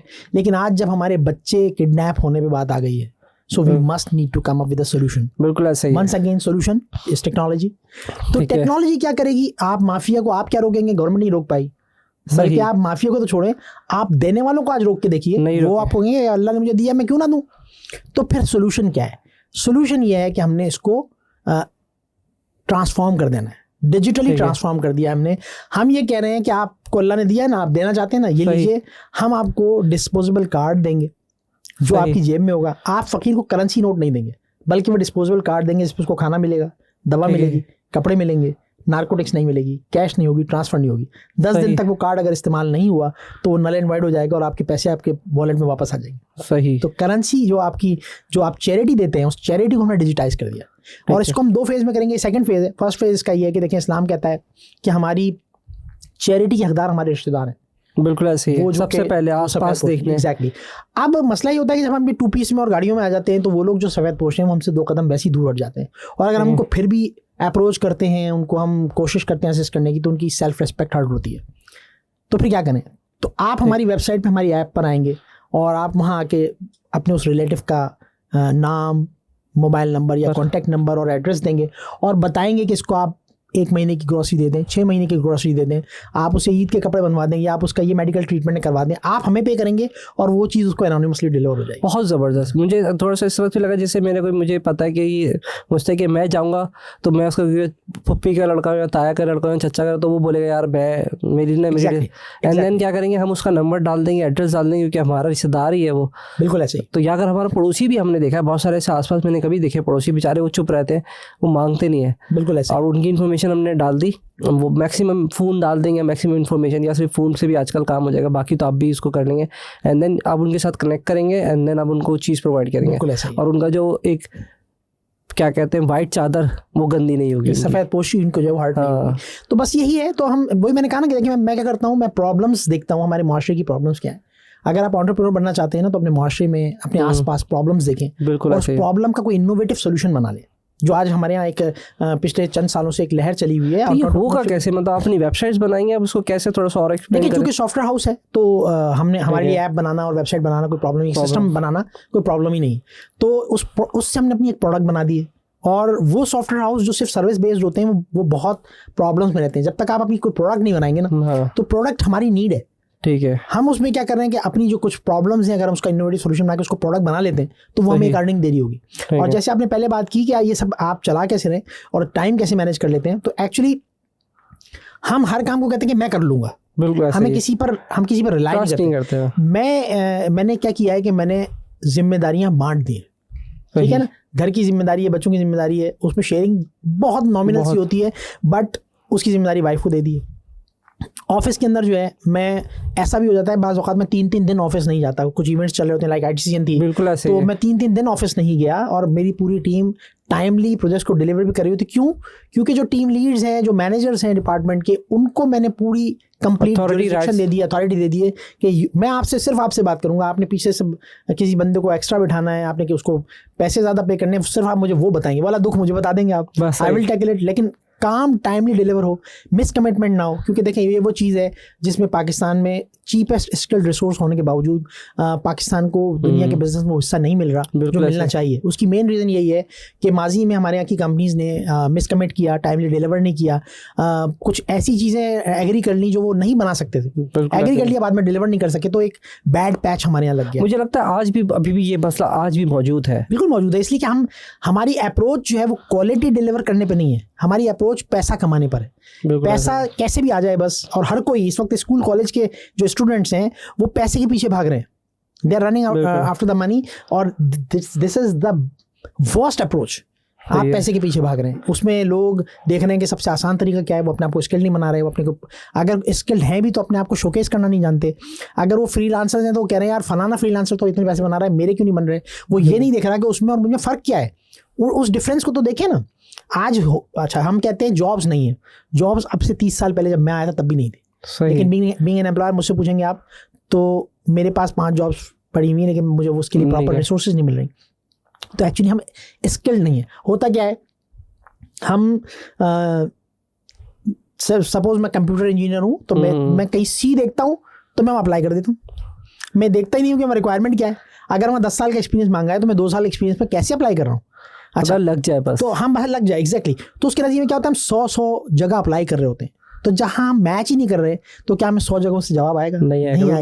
तो हम ये कहते हैं 100 जगह अप्लाई किया, जवाब कहीं, तो हम उससे मजीद नाउम्मीद हो जाते हैं। 2 तरीके हैं। सबसे पहले, आप जब जॉब देखना चाहते हैं तो जॉब्स से पहले जब आप पढ़ रहे हैं तो जॉब्स को देखना शुरू कर दें। बिल्कुल, अप्लाई मत करें, देखें कि उसमें डिमांड क्या है, जो आपकी पर्टिकुलर आपका जो डोमेन है उसमें मांगा क्या जा रहा है, उस पर चेक बॉक्स लगा लीजिए कि फला चीज़ मुझे आती है, फला चीज़ मुझे नहीं आती। जो नहीं आती उसमें अपने आप को अपग्रेड करें और फिर स्पेसिफिकली उस पर्टिकुलर डोमेन पे, उस पर्टिकुलर एरिया से रिलेटेड जो जॉब आए और जिसके हर चेक बॉक्स को आप टिक कर सकें, ठीक है, उस पे अप्लाई करें। आप यकीन मानिए आप 5 जगह अप्लाई करेंगे आपको जॉब मिलेगी, बिल्कुल मिलेगी, 100% मिलेगी। अच्छा, इसमें ये था कि सिक्योरिटी के अंदर अगर हम थोड़ा सा डाइव इन करें तो सिक्योरिटी का मुझे ना 11 के बारे में पता नहीं, वो 11 आपने क्यों लगाया, मुझे बहुत देर से ट्रिगर कर रहा है। एक 11 होता है, 11वीं में हम 11 तारीख को न्यास बांटते हैं, तो वहाँ से उठा है। एक 7-11 है जो बाहर की बहुत बड़ी चैन है, तो पहले तो मुझे वो 11 जानना है क्योंकि बड़ी देर से ट्रिगर किया था वो। अच्छा, हुआ ये कि लास्ट ईयर मुझे, चूँकि मैं आईटी इंडस्ट्री में, आपको अंदाजा है कि बहुत ज़्यादा इन हूँ, बहुत ज़्यादा मुलाकात होती है पीआर में। आपको पता है, मैं जब मैं बिज़नेस में आया था तो उस वक्त 7 साल पहले, तो उस वक्त मैं कहीं कोई मुझे जानता नहीं था, लेकिन मैंने 7 साल में अपने आप को मार्केट किया और आज इतनी सारी पोजीशंस मेरे पास है, तो बहुत लोगों से मिलना होता है। लास्ट ईयर मेरे पास 3 फाइनेंशियल इंस्टीट्यूट्स की लीड्स आई साइबर सिक्योरिटी, बट जब मैं वहाँ गया, मैंने बातचीत की, तो उसके बाद वो लीड मैच्योर नहीं हुई। तो मैंने उसका पोस्टमार्टम किया कि इसकी क्या रीज़न हो सकती है। तो मुझे ये नज़र आया कि जब आप कहते हैं ना मैं सॉफ्टवेयर हाउस हूँ, मैं ये भी करता हूँ, मैं वो भी करता हूँ, मैं वो भी करता हूँ, तो साइबर सिक्योरिटी के जो कस्टमर्स हैं वो ये ट्रीट करते हैं कि यार ये बंदा सब कुछ कर रहा है, तो ये समझ साइबर सिक्योरिटी का काम भी बस ठीक है चल चलाओ वाला होगा, वो आपको अंडर एस्टिमेट कर देते हैं। सो नज़र आया कि जी अच्छा, साइबर सिक्योरिटी एक ऐसा डोमेन है जिसकी नीड बहुत ज़्यादा है, हम उसको इम्पोर्टेंस नहीं देते हैं। जब इम्पोर्टेंस नहीं देते हैं तो इसका मतलब वो मैदान खाली है, उसमें लोगों ने अभी इम्प्लीमेंटेशन करवाई नहीं है। लेकिन देखिए, साइबर सिक्योरिटी के हवाले से अगर मैं आपसे बात करूँ, हम इतने कॉन्शियस हैं कि हमारे बैंक के जो 3 सिक्योरिटी क्वेश्चन हैं हमारे फेसबुक पेज पे पड़े हुए हैं। अच्छा, मेरा पूरा नाम, मेरी डेट ऑफ बर्थ, मेरी मदर का नाम मैंने उन्होंने कहीं टैग किया होगा, उनकी बर्थडे पे उन्होंने विश किया होगा, बिल्कुल ऐसे तो कोई भी आसानी से उठा सकता है ना मेरी मदर का नेम भी और मेरी डेट ऑफ बर्थ, सब कुछ डेट ऑफ बर्थ उठा सकता है। एग्जैक्टली, वो नोटिफिकेशन आ जाता है। तो इसका मतलब ये है कि हम लोग आए दिन कोई हमें कह दे 15% डिस्काउंट, हम टक से क्लिक कर देते हैं, सोचते नहीं है कि हमें बहुत ज़्यादा मोहतात होना है। हमें नहीं पता कि किस वक्त हम किस चीज़ पर क्लिक कर रहे हैं, कौन सी ईमेल खोल रहे हैं और हमें जो है वो उसका नतीजा क्या हो सकता है। तो हमें बहुत ज़्यादा कॉन्शियस होने की ज़रूरत है और उसके लिए ना सिर्फ ये कि लोगों को एजुकेट करने की ज़रूरत है, बल्कि इस डोमेन में बहुत अभी जो है ना वो कह लीजिए कि कोई मुकाबला ही नहीं है अभी तो खाली मैदान पड़ा हुआ है। तो जो साइबर सिक्योरिटी में इन होगा उसके पास आगे बहुत तरक्की। अच्छा, इसमें मुझे ना ऐसा लगता है कि जैसे भी हम सिक्योरिटी पे नहीं आए, जैसे मैं मैस्लो हायरार्की को देखूँ तो बोलता पहले बेसिक नीड्स है फिर सिक्योरिटी है, तो शायद हमारे पास अभी बेसिक नीड्स ही हमारी भी फुलफिल नहीं है, तो शायद हम इसलिए सिक्योरिटी के एंड में सोचते ही नहीं है। से क्या मुराद है? बेसिक जैसे मैस्लो हायरार्की इस तरह से था कि वो पहले के बेसिक नीड्स पे बोलता है कि पहले खाना पीना हो जाए, बच्चे हो जाए, घर हो जाए, अच्छी कार हो जाए, तो उसकी बेसिक नीड्स हो जाती है। तो फिर उसके बाद वो सिक्योरिटी पे होता है कि यार मेरे बच्चे सिक्योर रहे, कार सिक्योर रहे। तो हमारे पास वो अभी मेरे ख्याल से वो चीज़ें है ही नहीं, या वो स्ट्रक्चर नहीं है, तो इस वजह से शायद लोग सिक्योरिटी की तरफ अभी नहीं आते। एक्चुअली ये हमारी सोच है। देखें, इस वक्त मेन नीड किसी इंसान की क्या है? पैसा। बेसिक नहीं तो पैसा ही है ना, वही वो रहेगा। वो तो कहता हूँ कायदे ने मुल्क बनाया वही चला रहा है। सर ये आपने 11:30 बड़ी देर बाद माना, दोबारा से एक दफा दे दे सर, ये कायदे ने मुल्क बनाया और वही चला रहे हैं। तो पैसा जो है वो मतलब सबके लिए एक मेन वो है। लेकिन अगर ये पैसा चला जाए, ठीक है, तो साइबर सिक्योरिटी की अहमियत कितनी है? मुल्क से हम भी चले जाएंगे, ठीक है ना। तो अगर मेरा पैसा अगर महफूज नहीं है, मैं चूंकि मेरे मोबाइल के अंदर, अगर मैं बाइनेंस की बात कर रहा हूँ तो मेरी बाइनेंस भी मेरे मोबाइल में है, मेरे बैंक की ऐप भी मेरे मोबाइल में, मेरी वो ईमेल जिसपे मैं पासवर्ड रिट्रीव करता हूँ वो भी मोबाइल में, वो SMS जो OTP आता है वो भी मेरे मोबाइल में। तो अगर मेरा मोबाइल स्नैच होता है तो दिल जो है ना, मेरी पूरी तिजोरी खुल गई ना। सो हम इसको चूंकि समझ नहीं रहे इन चीज़ों को, इसलिए हम कह रहे हैं कि ये कोई लोएस्ट प्रायोरिटी की चीज़ है। हाँ, कभी वक्त होगा तो देख लेंगे। और साइबर सिक्योरिटी मेरे कौन से लाखों करोड़ों पड़े हुए कि नहीं जनाब, बिल्कुल इसको आप अहमियत दें और याद रखिए, अब जंगें मैदान में नहीं लड़ी जाएंगी, बिल्कुल अब जंगें जो है वो इंटरनेट पे लड़ी जाएंगी, सोशल मीडिया पे लड़ी जाएंगी।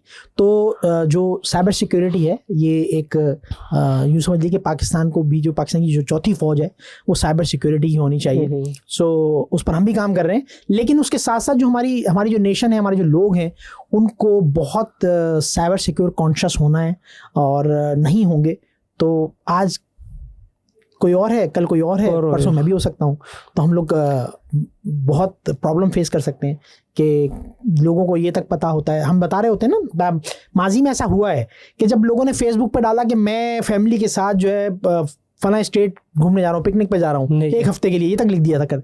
तो जब वो गए तो उनका सोशल मीडिया पढ़ के उनके घर में डकैती हो गई, चोरी हो गई, क्योंकि इन्फॉर्म कर तो दिया क्योंकि ना। उन्होंने खुद बता दिया ना लोगों को मैं 1 हफ्ते तक हुई नहीं, तो किसी को डर ही नहीं होगा। तो ये ऐसा हुआ, फर्स्ट वर्ल्ड कंट्रीज में ऐसा हुआ। तो हम क्या कर रहे सर होते ये हैं, मेरे साथ हुआ है, जब मैं रिसेंटली था हज पे गया था, तो मैंने डाल दिया था हज पे।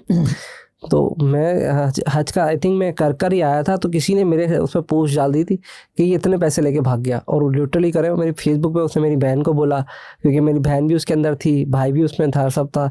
एंड देन उनको भी मैसेजेस कर दिया। एंड देन मैं बस समझ ले हज करके मैं आया 14-5वें दिन होगा, कह रहे यार वो मैसेज आया तू इनके $27,000 लेके भाग गया। जी मैंने बोला ऐसा हुआ कब, ये मेरे भी नहीं पता। अच्छा फिर मैंने उसका प्रोफाइल देखा, उसने मुझे टैग मारा, तहसीन मुझे लेके भाग गया। फिर उसने मेरे जितने भी फ्रेंड्स थे उन सबको मैसेजेस किया, क्योंकि कहीं ना कहीं आपकी क्रेडिबिलिटी थी, लोग जानते थे आपको कि यार ये तो कभी हमसे पैसे नहीं लेता, तो ये किसी कैसे लेके पैसे भागेगा, तो शायद आप सेव हो गए। लेकिन अगर हल्की सी आपकी क्रेडिबिलिटी आउट होती ना, तो वो बोलते हो यार ये तो होगा। आज इंटरनेट के ऊपर जो आईटी का बंदा नहीं है, जिसका आईटी से कोई ताल्लुक नहीं है, उसको भी बहुत कॉन्शियस होना है। क्योंकि अगर आप, और उसका तरीका जो बहुत सिंपल है कि अगर इंटरनेट पे या किसी कम्युनिकेशन डिवाइस के ऊपर आपको कोई इनपुट देने को कहा जा रहा है, कोई कोड बता दें, कोई लिंक क्लिक कर दें, किसी चीज़ को डाउनलोड कर लें, यानी आपकी तरफ से इनपुट चाहिए, वहाँ पर आपको एहतियात है, 2 दफ़ा सोचना है। 2 दफ़ा क्या, मैं तो कहूँगा 10 दफ़ा सोचना है। और अगर खास तौर पे कोई पैसे के लेन देन की बात है, तो उस सूरत में कोई आपसे कह रहा है मैं मेरा ताल्लुक बैंक से, एजेंसी से, फला है, ये किसी चीज़ को ना माने, ठीक है। और अगर आपको, क्योंकि देखिए अब AI आ चुका है, आर्टिफिशियल इंटेलिजेंस सिर्फ हमारी ज़िंदगी में सहूलत लेके नहीं आया है, वो मज़ीद चैलेंजेस लेके आ गया है कि आज एक तस्वीर से वीडियो बनाई जा सकती है। आज हो सकता है आपके पास एक कॉल आए कि मैं काजी नुमान मुजाहिद बात कर रहा हूँ, बट वो एक AI जनरेटेड मेरी आवाज़ हो, मैं ना हूँ, ठीक है। आज मैं आपको आपके नंबर से कॉल कर सकता हूँ। तो हमें साइबर सिक्योरिटी से रिलेटेड चीज़ों को, जैसे हम जितने शौक से हम मीम्स देखते हैं, जितने शौक से हम कोई टिकटॉक वीडियोस देखते हैं, उतने ही शौक से आई बिलीव कि हम लोगों को साइबर सिक्योरिटी का स्टफ भी देखना चाहिए और शेयर करना चाहिए, ताकि लोगों में अवेयरनेस बढ़े। और वहाँ आके रुक जाना चाहिए जहाँ पर हमें कोई इनपुट देनी है। हमें अगर मुझे किसी ने, सपोज मुझे कोई कॉल करता है कि जी मैं बात कर रही हूँ, आपकी वाइफ बात कर रही हूँ, और मैं जो ना मेरा अपने मोबाइल से कॉल नहीं कर पा रही क्योंकि मेरा मोबाइल जो डिस्चार्ज हो गया है या XYZ, इस तरह के बहुत केसेस हुए, बहुत होते हैं। तो आप कहेंगे अच्छा मैं करता हूँ, और आप कॉल कट करें और अपनी वाइफ को आप कॉल करें, अपने घर पे कॉल करें, पता करें कि वाकई जो आपके पास कॉल आई हो वो उसको वेरीफाई करें कि वैलिड है या नहीं। तो ये ज़रूरत है। तो इसलिए मैंने साइबर सिक्योर 11 प्राइवेट लिमिटेड, और जो 11 की आप बात करें तो 11 एक चीज़ समझ लीजिए कि एक टीम का जहन में रखते हुए जो 11 लोगों की एक टीम होती है, लाइक दैट। क्योंकि साइबर सिक्योरिटी में भी जो मल्टीपल डोमेन्स हैं, ऐसा नहीं है कि आप किसी एक पर्टिकुलर सर्विस को एक चीज़ का नाम है, बहुत वास्ट फील्ड है जिसके अंदर हमें एक पूरी टीम की ज़रूरत होती है। तो हमने उसको साइबर सिक्योर 11 कह लीजिए कि जैसे एक 11 मेंबर की टीम, एक ताबड़तोड़ हमला करने वाली टीम जो है, वो हमने उस सेंस में उसका नाम। अच्छा, हमारे यहाँ ना एक और, इसमें हम पहले पर्सनल पे आते हैं। जो बिजनेसमैन है, जो नॉर्मली जॉब करते हैं, वो समझते हैं कि हमें साइबर सिक्योरिटी से क्या लेना देना। मैं चाहता हूँ इस पॉइंट पे कमेंट करें। जो बिजनेसमैन है तो वो तो अभी समझ नहीं रहे, लेकिन जो नॉर्मली लोग हैं, आम फीमेल्स मेल्स हैं, कोई लड़का है वो मोबाइल यूज़ कर रहा है, तो उसके लिए भी साइबर सिक्योरिटी कितनी इंपॉर्टेंट है, और किस किन चीज़ों को उनको कंसीडर करना चाहिए जब वो किसी को ID पासवर्ड शेयर कर रहे हैं, थंब लगा रहे हैं, या फिर अगर बर्थडे का उन्होंने ऑटोमेटिकली ट्रिगर आ रहा है और सब विशेष ले रहे हैं, हाँ बहुत अच्छा लग रहा है। तो मुझे बताएं कि किन किन एरिया में उनको सिक्योर रहना चाहिए। आज ये भी कहा जा रहा है कि आप जब तस्वीर उतारें, जब कोई तस्वीर खींच रहे हैं आप, तो उसमें कोशिश करें कि आपके फिंगरप्रिंट्स नजर ना आए। आप उसको हाथ को ऐसे स्ट्रेट करके, ये व्हाट्सएप की तरफ से ये वीडियो आई है कि ऐसी तस्वीरें आप ना शेयर करें, क्योंकि आज उनको मैग्नीफाई करके देखना और उस चीज़ को चीट करना, उसको इस्तेमाल करना, इट्स मैटर ऑफ मिनट्स, ठीक है। अब आते हैं, हम बात करते हैं कि जी जो इंडिविजुअल्स हैं, लाइक अब इस तरह से कह रहे हैं ऐसे तस्वीर ना खींचे, ऐसे तस्वीर ना खींचे, यूं ना खींचे, एग्जैक्टली। और भाई थंब में मेरे ब्लर कर देना, आपके थंब पे सिम निकल सकती है, निकल सकती है। तो मैं इसका ट्रेस ले लेता हूँ, मैं आपके 5 सिम निकलवा सकता हूँ। सो क्योंकि अभी आई थिंक मिजान बैंक ने भी कुछ इस तरह से लेना शुरू कर दिया, वो जब लॉगिन करते हैं तो इस तरह से तस्वीरें ले रहा है। एग्जैक्टली। तो अगर मुझे आपके पूरे हाथ की फिंगरप्रिंट्स मिल जाएं, तो मैं आपका अकाउंट लॉगिन कर सकता हूँ ना? हाँ बिल्कुल कर सकते हैं। तो एग्जैक्टली। सो अब मैं कहता हूँ, मैं एक वर्स्ट केस ले लेता हूँ कि एक इंडिविजुअल है जो कि जॉब करता है और उसके अकाउंट में कोई पैसे नहीं है। ठीक है, पैसे नहीं है फिर भी जी, अब पैसे नहीं है, मोबाइल है, ठीक है, वर्स्ट केस लेके आ रहा हूँ। तो अब उसके पास पैसे नहीं है, लेकिन उसका क्रेडिट कार्ड है। सही है, क्रेडिट कार्ड में तो पैसे है ना, आपके अकाउंट में पैसे नहीं, और क्रेडिट कार्ड में मैं उसको चीट कर सकता हूँ, मैं उसको यूज कर सकता हूँ, ठीक है। तो आपके पास भले आपकी सैलरी जो है वो क्यों 50,000 ही क्यों ना हो, वो एक अमाउंट तो है ना, अमाउंट और इस वक्त बहुत मैटर पूरे महीने के काम करने के बाद आती है। एग्जैक्टली, तो वो आप पूरे महीने की मेहनत करके आप ला रहे हो, कोई वो किसी चंद सेकंड में कोई लेके चला जाए। अगर मुझे ये पता लग गया कि आपके अकाउंट में अभी पैसे नहीं है तो कोई बात नहीं, मैं आज तो लॉग आउट कर दूंगा, कुछ नहीं निकालूंगा, लेकिन मेरे पास एक्सेस तो है ना, कल जब उसमें पैसे आएंगे, चाहे वो आपके हों, आपकी सैलरी के पैसे हों, चाहे वो आपने अपने बच्चों की शादी के पैसे जमा किए हों, आपने किसी को कोई घर खरीदने के लिए आपने एक अमाउंट जमा किया है, तो मैं उसको आज नहीं तो कल निकाल लूँगा। ठीक है, तो बहुत कॉन्शियस होना है बहुत ज़्यादा इस मामले में। इसको ये नहीं समझना कि मेरे पास है ही क्या, जब होगा ना तब भी प्रॉब्लम हो सकती है। अच्छा, इसमें बैंक सपोर्ट नहीं करते ना आपको कि एक दफ़ा पैसा निकल जाता है तो बैंक को नहीं पता चलता कि एक अकाउंट से दूसरे अकाउंट में जा रहा है, तो उसकी इन्फॉर्मेशन बैंक के पास नहीं होती है? देखें, सबसे पहली चीज़ ये होती है कि जो अकाउंट्स कंप्रोमाइज़ होते हैं उनमें सबसे ज़्यादा जो इंफॉर्मेशन की समझ लें कि जो चीट हो जाती है या जो लीक हो जाती है इंफॉर्मेशन, वो कंज्यूमर साइड से होती है।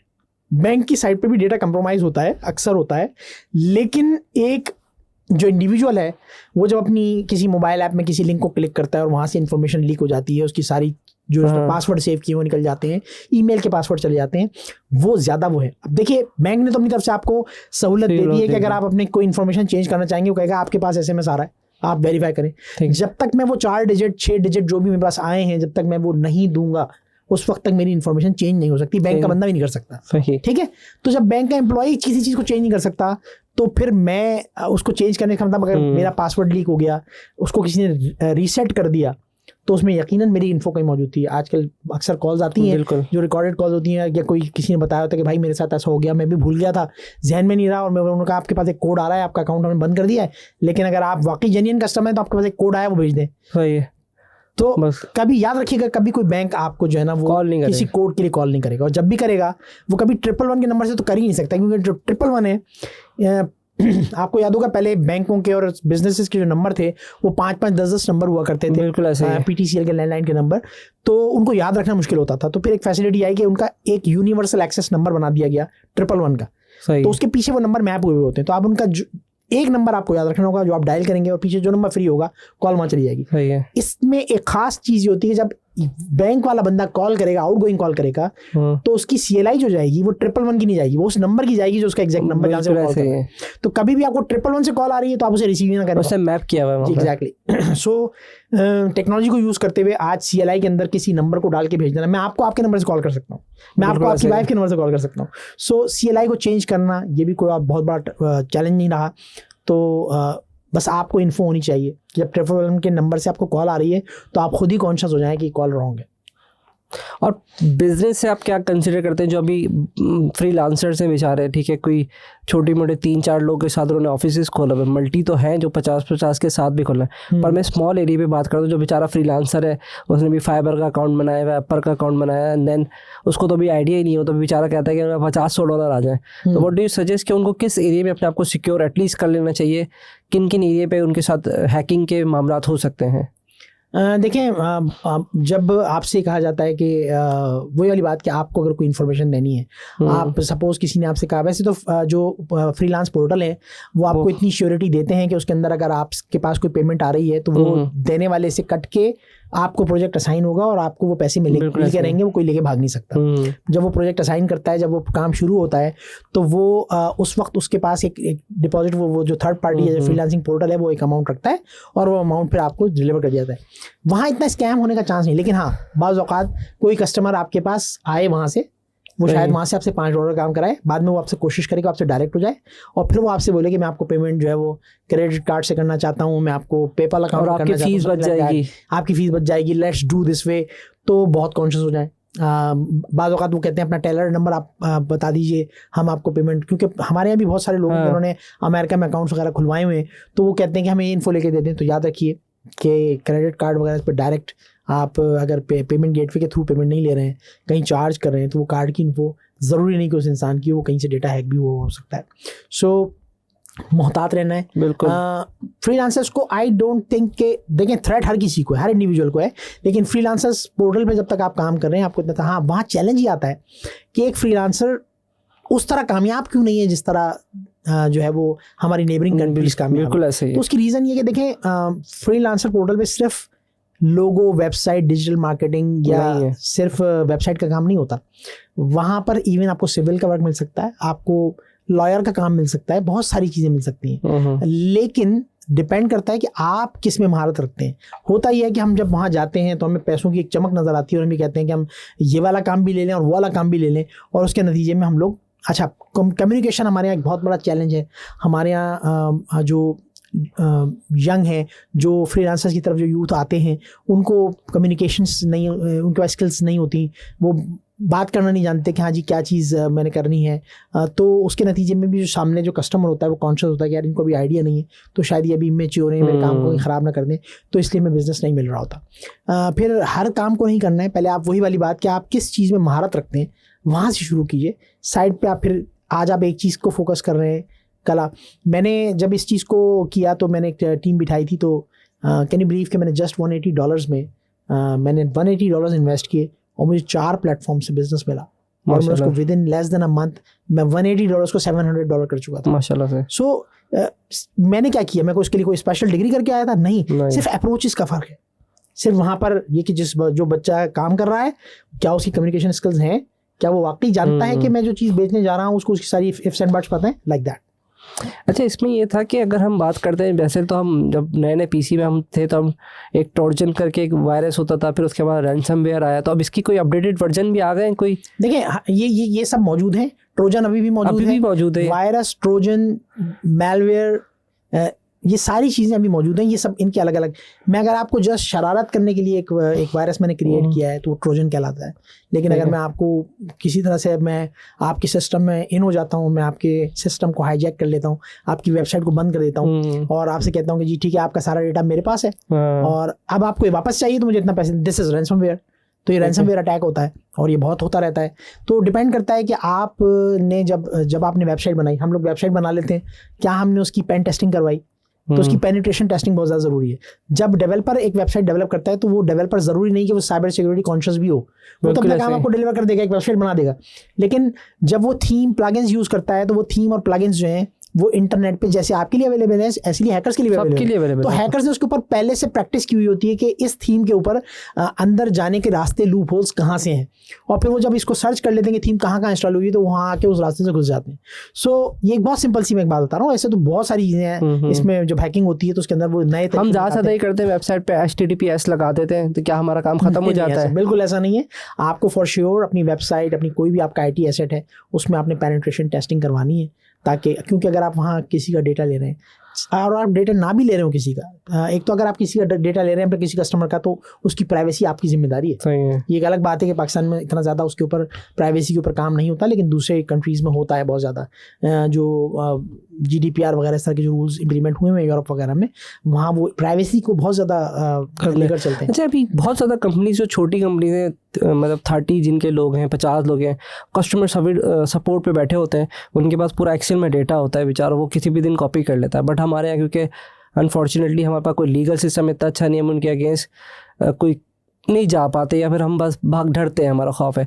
तो ऐसी प्रोटेक्शन एरिया हमारे कोई इट्स इन सेल्फ हम अपने सिस्टम में लगा सकते हैं कि वो कॉपी ना करें, अगर कॉपी कर रहा है या अगर वो किसी और ईमेल आईडी पे उसको लेके जा रहा है तो क्या हम उसको रोक सकते हैं?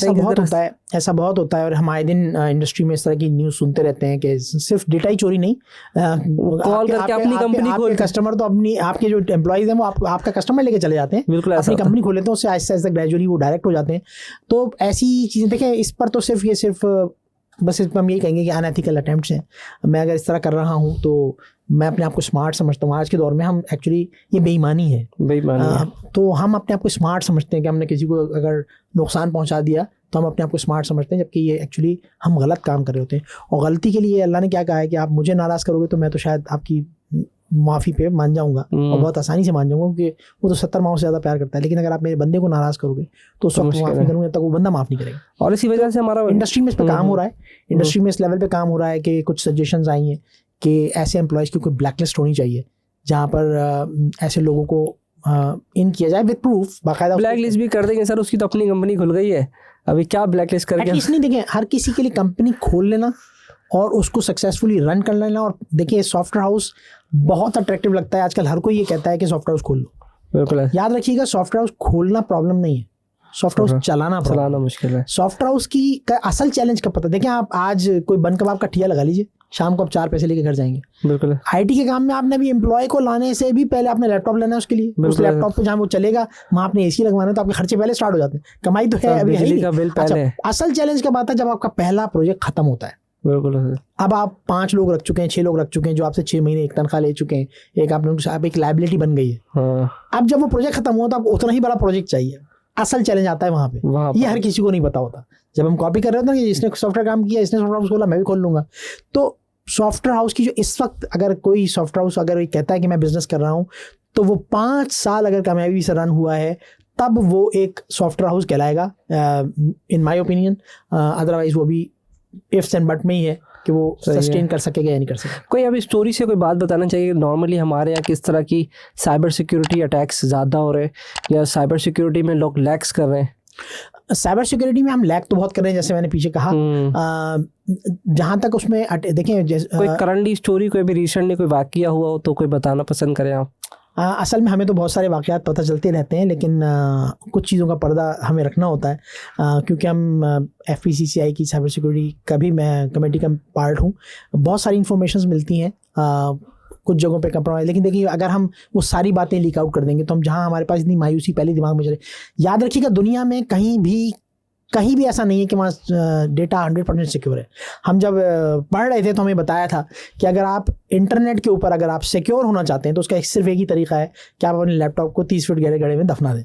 सही, ठीक है ना। तो इसका मतलब क्या हुआ कि जिस तरह से टेक्नोलॉजी बढ़ती चली जा रही है, यानी अभी AI आ गया, लोग समझ रहे हैं AI के ऊपर ज़िंदगी में बहुत सहूलत आ गई, सब कुछ हो गया, लेकिन AI में चूंकि एक कंटिन्यूस लर्निंग का प्रोसेस पीछे चल रहा होता है, तो वहाँ पे फेक इन्फॉर्मेशन डाल के अब उस सिस्टम को मैनिपुलेट किया जा रहा है कि वो रॉन्ग इन्फॉर्मेशन देना शुरू कर दे। तो अब सिक्योरिटी थ्रेट और बढ़ गए। कल तक जो एल्गोरिथम थे जो कि पासवर्ड में इंप्लीमेंट होते थे और उनसे कहा जाता था कि ये पासवर्ड बड़ा ज़बरदस्त एल्गोरिथम लगा हुआ है कि इसमें अगर एक आदमी इसको तोड़ने जाएगा तो कम से कम उसको 300 साल या 400 साल लगेंगे, और इतनी एक इंसान की उम्र होती नहीं है। लेकिन आज जब AI ने चीज़ों को और टेक्नोलॉजी चीज़ों को जो है वो दिनों का काम मिनट्स और सेकंड्स में आ चुका है या पल्स में जा चुका है, तो फिर आप इमेजिन करें ना कि वो सारे एल्गोरिथम बेकार हो गए। जो कल तक की आपकी साइबर सिक्योरिटी टेक्निक्स थी वो आज कंप्रोमाइज़ होने के चांसेस बहुत बढ़ गए, यानी आपको नए सिरे से आप जीरो पे आ गए साइबर सिक्योरिटी में। तो आपको बहुत ज़्यादा कॉन्शियस, जो हम ने बात की थी कि डेटा सिक्योरिटी के हवाले से अगर मैं बात करूँ ऑर्गेनाइजेशन लेवल पे, तो वो लोग जो पुराने पापी हो चुके हैं तो उन्होंने तो ये कर लिया है कि वो आपको जो लैपटॉप देते हैं उसमें वो पोर्ट्स ब्लॉक की हुई होती हैं कि आप उसमें कुछ कॉपी नहीं कर सकते। प्लस उन्होंने एक सर्वर क्लाइंट वाला इन्वायरमेंट रखा होता है कि आप सिर्फ स्पेसिफिक वेबसाइट्स खोल सकते हैं, अपना डेटा वहाँ से ले जाना तकरीबन नामुमकिन होता है। लेकिन हर किसी को नहीं पता होता, जब उन लोग क्योंकि कॉपी में जब खोल लेते हैं, जब वो सॉफ्टवेयर हाउस बना लेते हैं या कॉल सेंटर बना लेते हैं, उन्हें बात जब पहली दफ़ा डज लगती है फिर पता लगता है यार अच्छा यहाँ ऐसा भी होता है, तो फिर वो उसका सद्देबाप करते हैं। लेकिन अगर वो किसी सीनियर से, ऐसे लोगों से जो ऑलरेडी उनके पर्टिकुलर सिमिलर डोमेन से ताल्लुक़ रखते हो, उनसे अगर इंसाइट्स ले लें, उनसे अगर इसके बारे में और फॉर श्योर जैसे कि मैं ख़ासतौर पे यहाँ जिक्र करूँगा पाकिस्तान सॉफ्टवेयर इंडस्ट्री जो है, वहाँ पर लोग एक दूसरे को हेल्प करने में विलिंग है बहुत ज़्यादा। तो वहाँ आप उसके पार्ट बने, उसके मेंबर बने, वहाँ पे आपको बहुत सजेशंस मिलेंगी, बहुत सारी चीज़ें मिलेंगी। तो साइबर सिक्योरिटी में अगर आप एक इंडिविजुअल हैं, आपकी अपनी कोई वेबसाइट है, आप अपना कोई बिज़नेस कर रहे हैं, तो उसमें आपको आपकी जो ईमेल्स आ रही हैं, आपकी जो उसके अंदर बहुत सारे लिंक्स हो सकते हैं, आपकी अपनी वेबसाइट है वो कंप्रोमाइज़ हो सकती है अगर आपने उसको पेन टेस्टिंग नहीं करवाई हुई, अगर आपने उसके अंदर जो ऑब्सोलीट मेथड्स हैं वेबसाइट बनाने के वो इस्तेमाल किए हुए। देखिए आहिस्ता आहिस्ता चीज़ें अपग्रेड होती हैं तो उनके नए वर्जन आते चले जाते हैं। तो अगर आप जितना पुराना वर्जन इस्तेमाल करेंगे तो इसका मतलब है कि आपके कंप्रोमाइज़ होने के चांसेस उतने ही ज़्यादा है। नुमान भाई थोड़ा सा AI की बात करते हैं, तो अभी AI पे आपको क्या लगता है किस तरह के थ्रेट्स आ सकते हैं? लोग जैसे मिसकॉन्सेप्ट चला रहे हैं कि भाई ये हमारी इन्फॉर्मेशन इसके पास सारी है, लीक ना हो जाए, क्योंकि पहले तो चलो फेसबुक के पास ही, अब तो AI के पास भी है, और AI तो खुद मुख्तार है, आपकी चीज़ को मिसयूज़ कर सकता है खुद ही। मुझे जैसे भी दिमाग में आ रहा है, मेरा उसके पास डेट ऑफ बर्थ भी है, सब कुछ जानता है, तो किसी चीज़ में अगर उसको घुसना होगा ऐप में तो वो जा सकता है, तो उसको हम कैसे रोकेंगे? देखें आजकल सोशल मीडिया पे इस तरह की लोग पोस्टें डाल रहे हैं जिसमें वो दिखा रहे हैं कि AI ने उन्होंने अगर कोई एब्यूजिव लैंग्वेज यूज़ की तो AI उनसे लड़ने के लिए आ गया। तो आपको पहले उसकी सोर्स जानने की ज़रूरत है। जो स्पेसिफिक जो बड़ी जाइंट कंपनीज हैं जिनकी तरफ से लाइक जैसे माइक्रोसॉफ्ट के अंदर अब एआई का टूल आ गया है, व्हाट्सएप के अंदर एआई का टूल आ गया है, इसी तरह से चैट जीपीटी है, ये ऐसी रिनोन्ड सर्विसेज हैं कि वहाँ पर वो इस तरह की चीज़ें उनके सिस्टम में मौजूद नहीं है। लेकिन आजकल इस तरह की ऐप्स, क्योंकि देखिए हर शख्स ओपन है ना, हर शख्स एआई से चीज़ें बना के दे सकता है इसमें एआई इस्तेमाल हुई हो, तो आर्टिफिशियल इंटेलिजेंस को यूज़ करते हुए आजकल ऐसी ऐप्स बनाई जा रही हैं जिस पर आप उनसे क्विज कर सकते हैं, आप उनसे बाकायदा लड़ाई कर सकते हैं, जिसमें वो आप अगर उनके लिए एब्यूजिव लैंग्वेज यूज़ करेंगे तो वो जवाब में आपके साथ और ज़्यादा सख्त वर्ड्स में वो आपके साथ बहस करने लग जाएंगे। तो अगर आपको सोशल मीडिया पे इस तरह की इन्फो मिलती है तो घबराएं नहीं, बिल्कुल। उससे पहले आपने इंश्योर करना है कि कहीं आपके लैपटॉप में, आपके मोबाइल के अंदर आपने मुख्तलिफ पासवर्ड्स तो सेव नहीं किए हुए। आजकल हम पासवर्ड बहुत कॉमन एडमिन हम पासवर्ड रख देते हैं राउटर का, 1 2 ठीक है ना, 1 2 3 4 5 6 नॉर्मली। और ये ह्यूमन अप्रोच है। आप देखिएगा जो लोग 1 2 3 4 रखते हैं ना, वो 1 2 3 4 5 6 रखते हैं। 7 8 बहुत कम मिलेगा, 4 तक बहुत कम मिलेगा, 1 2 3 4 5 6 आपको बहुत सोंगा मिलेगा। तो जो नॉर्मल ह्यूमन अप्रोचेज हैं ये भी पासवर्ड रिलीज करने में, इस तरह की चीज़ों को लीक करने में बहुत मदद देती हैं कि एक आम आदमी की अप्रोच क्या होती है। तो प्रोबेबिलिटी जो है वो उसके लीक होने की वो बढ़ जाती है। तो सबसे पहले आपने देखना है कि जब आप एआई के टूल्स यूज़ कर रहे हैं, इंस्टॉल कर रहे हैं अपने पास, तो वो किसी रिनोन्ड सोर्स के होने चाहिए। ये बहुत इंपॉर्टेंट है। इसी तरह से आपको अपने पासवर्ड वगैरह सेव नहीं करने हैं, और जो कि बेस्ट प्रैक्टिसेस हैं कि आपने अब तो अपने नोट पैड पे नहीं रखने, या जैसे हम कॉपी करके डेस्कटॉप पे रख देते हैं, यार याद नहीं रहता पासवर्ड, आप ब्राउजर में सेव कर देते हैं। ब्राउजर आपको ये ऑप्शन आजकल दे रहा है, तो अगर ब्राउजर गूगल क्रोम के ब्राउजर पे तो कर सकते हैं, वो भी नहीं, सबको आप कर सकते हैं, सब जगह कर सकते हैं, बट मैं रिकमेंड इसको नहीं करूंगा। आप बिल्कुल। तो व्हाट डू यू थिंक है वो जो थर्ड पार्टी टूल्स आते हैं जैसे रोबो फॉर्म है, फॉर्म वंस है, इस तरह की जो वेबसाइट्स होती हैं, सिक्योर वेबसाइट जिसमें वो सारे पासवर्ड्स होते हैं, तो वो क्या आप रिकमेंड करते हैं या नहीं? वो तो बहुत सिक्योर होते हैं। देखिए नॉर्मली आप कहीं पर भी इंफॉर्मेशन रख रहे हैं तो वो कभी भी कंप्रोमाइज़ हो सकती है आपके दिमाग के अलावा। अगर वो कहीं भी है, चाहे वो आपकी टेबल पे हो। हाँ, अब बात आती है कि पासवर्ड हम याद कैसे रखें। हाँ। इतने सारे पासवर्ड हैं, तो पासवर्ड जो हैं उनको आप अगर याद रखना मुश्किल है तो आप उनको लेंदी बनाएं, लेंदी पासवर्ड यूज़ करें। और लेंदी पासवर्ड का तरीका ये होता है कि उसके अंदर आप small characters, small letters, capital letters, numbers और जो स्पेसिफिक सिम्बल्स होती हैं आप उनको यूज़ करें। और उसमें आप कुछ पैटर्न्स याद रख लें जिनमें आपको जो है वो सीरियल नंबर नहीं उसके अंदर होने चाहिए, कॉमन पासवर्ड्स नहीं होने चाहिए, 1 2 3 4 5 6 एडमिन लाइक दैट, ये नहीं होने चाहिए। तो याद तो रखना है आपको, ठीक है ना। तो दूसरा ये कि अगर आप कोई पासवर्ड जनरेटर रखते हैं, सपोज को पासवर्ड जनरेटर में आजकल 2 फैक्टर ऑथेंटिकेशन आ गई है, वो बहुत इंपॉर्टेंट है। गूगल ऑथेंटिकेटर आ गया है कि उसमें एक पर्टिकुलर कोड है जो सिर्फ आपके पास वाली ऐप में हो रहा होगा, तो वो अगर आपके पास मौजूद है तभी आप पासवर्ड यूज कर सकते हैं, वरना नहीं कर सकते। तो उन 2 फैक्टर ऑथेंटिकेशन के ऊपर आ जाएं, जो मजीद से यानी पासवर्ड के बाद भी सेकंड लेयर जो है वो आपको फुल प्रूफ सिक्योरिटी दे देती है और इंटरनेट। लेकिन अगर आपने पासवर्ड कहीं भी सेव किया हुआ है तो वो कंप्रोमाइज़ हो सकता है, क्योंकि हमें नहीं पता होता कि हमारे सिस्टम में सिर्फ हम ही हैं या हमारे सिस्टम में कोई आया हुआ है। मिसाल के तौर पर आजकल लोग मूवीज़ देखने के लिए यूटॉरेंट इंस्टॉल कर लेते हैं। यूटॉरेंट सीडिंग पे काम करता है, ठीक है। यानी अगर आप कह रहे हैं कि मुझे नेटफ्लिक्स में अमेरिका की मूवीज़ जो अमेरिका की IP से देखी जा सकती है मुझे वो देखनी है, तो मैं यूटॉरेंट से देखता हूँ, मुझे दिखा देता है। यूटॉरेंट क्या करता है, उसके पीछे टेक्निक ये होती है कि वो सर्च करता है कि अमेरिका में कौन बैठा है जिसके पास यूटॉरेंट इंस्टॉल्ड है, ठीक है। सर्वर से इंफॉर्मेशन मैच होती है और आपका डेटा उसके सिस्टम से निकल के जाता है और डेटा उठा के ले आता है। तो जब ये सिस्टम से यूँ जा रही है इन्फॉर्मेशन, तो इसका मतलब है कि कोई वहाँ बैठा हुआ आपके सिस्टम में भी आ सकता है। और जब वो यहाँ से आके कोई काम करता है, मिसाल के तौर पर कोई आपके सिस्टम में आके किसी बड़ी वेबसाइट को, किसी बैंक की वेबसाइट को हैक करने की कोशिश करता है, वहाँ IP किसकी जा रही होगी? आपकी जा रही होगी, आपके सिस्टम जा रहा है। तो किस वक्त आपके सिस्टम में कौन मौजूद है, यू नेवर नो। और हैकिंग इतनी आसान हो चुकी है, आपके सिस्टम में कोई इन हो गया है और आपको वो नजर नहीं आ रहा होगा, ठीक है। तो अगर आप अपने सिस्टम में जाके पासवर्ड चेक कर सकते हैं, ब्राउजर कितना सेफ, तो वो फिर जो दूसरा मेरे सिस्टम में आ चुका है वो भी कर सकता है। तो फिर एआई इटसेल्फ भी खुद कर सकता है, उसके पास भी तो आपकी सारी इन्फॉर्मेशन है ना, पूरा सिस्टम का एक्सेस कर रहा होता है वो। देखिए अगर सिस्टम को वो एक्सेस नहीं कर रहा होता, आप अगर किसी ब्राउजर के ऊपर अगर आप एआई को यूज कर रहे हैं, हाँ। तो पहली वही वाली बात कि वो किसी एप्लीकेशन में होनी चाहिए, किसी प्रॉपर सोर्स का हो, रिनोन्ड सोर्स की तरफ से हो, ठीक है। जैसे गूगल की तरफ से है, ये लोग नेगेटिव अप्रोच नहीं करते, जो बड़ी जाइंट कंपनी है जो टेक्नोलॉजी में काम कर रही है। माइक्रोसॉफ्ट नहीं आपके लिए कोई ऐसा सिस्टम बनाएगा जो आपको चीट कर रहा हो।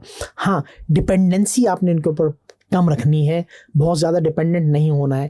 आपको याद होगा कि सोशल मीडिया की फेसबुक है कुछ अर्से के लिए, एक हफ्ते के लिए उसका डेटा में कुछ प्रॉब्लम आ गई थी और वो उसमें जो है वो लोगों को बहुत प्रॉब्लम हो गई थी जिनका बिजनेस जो है वो सोशल मीडिया डिपेंडेंट था।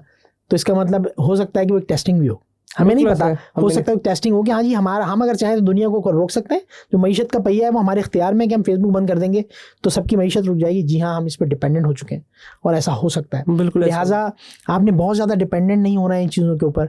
आपने टूल्स को इतनी ज़्यादा परमिशंस नहीं दे देनी है कि आपने उसको अपने कॉन्टेक्स्ट में भी घुसा दिया, आपने उसको जो अपनी तमाम इन्फॉर्मेशन का एक्सेस दे दिया।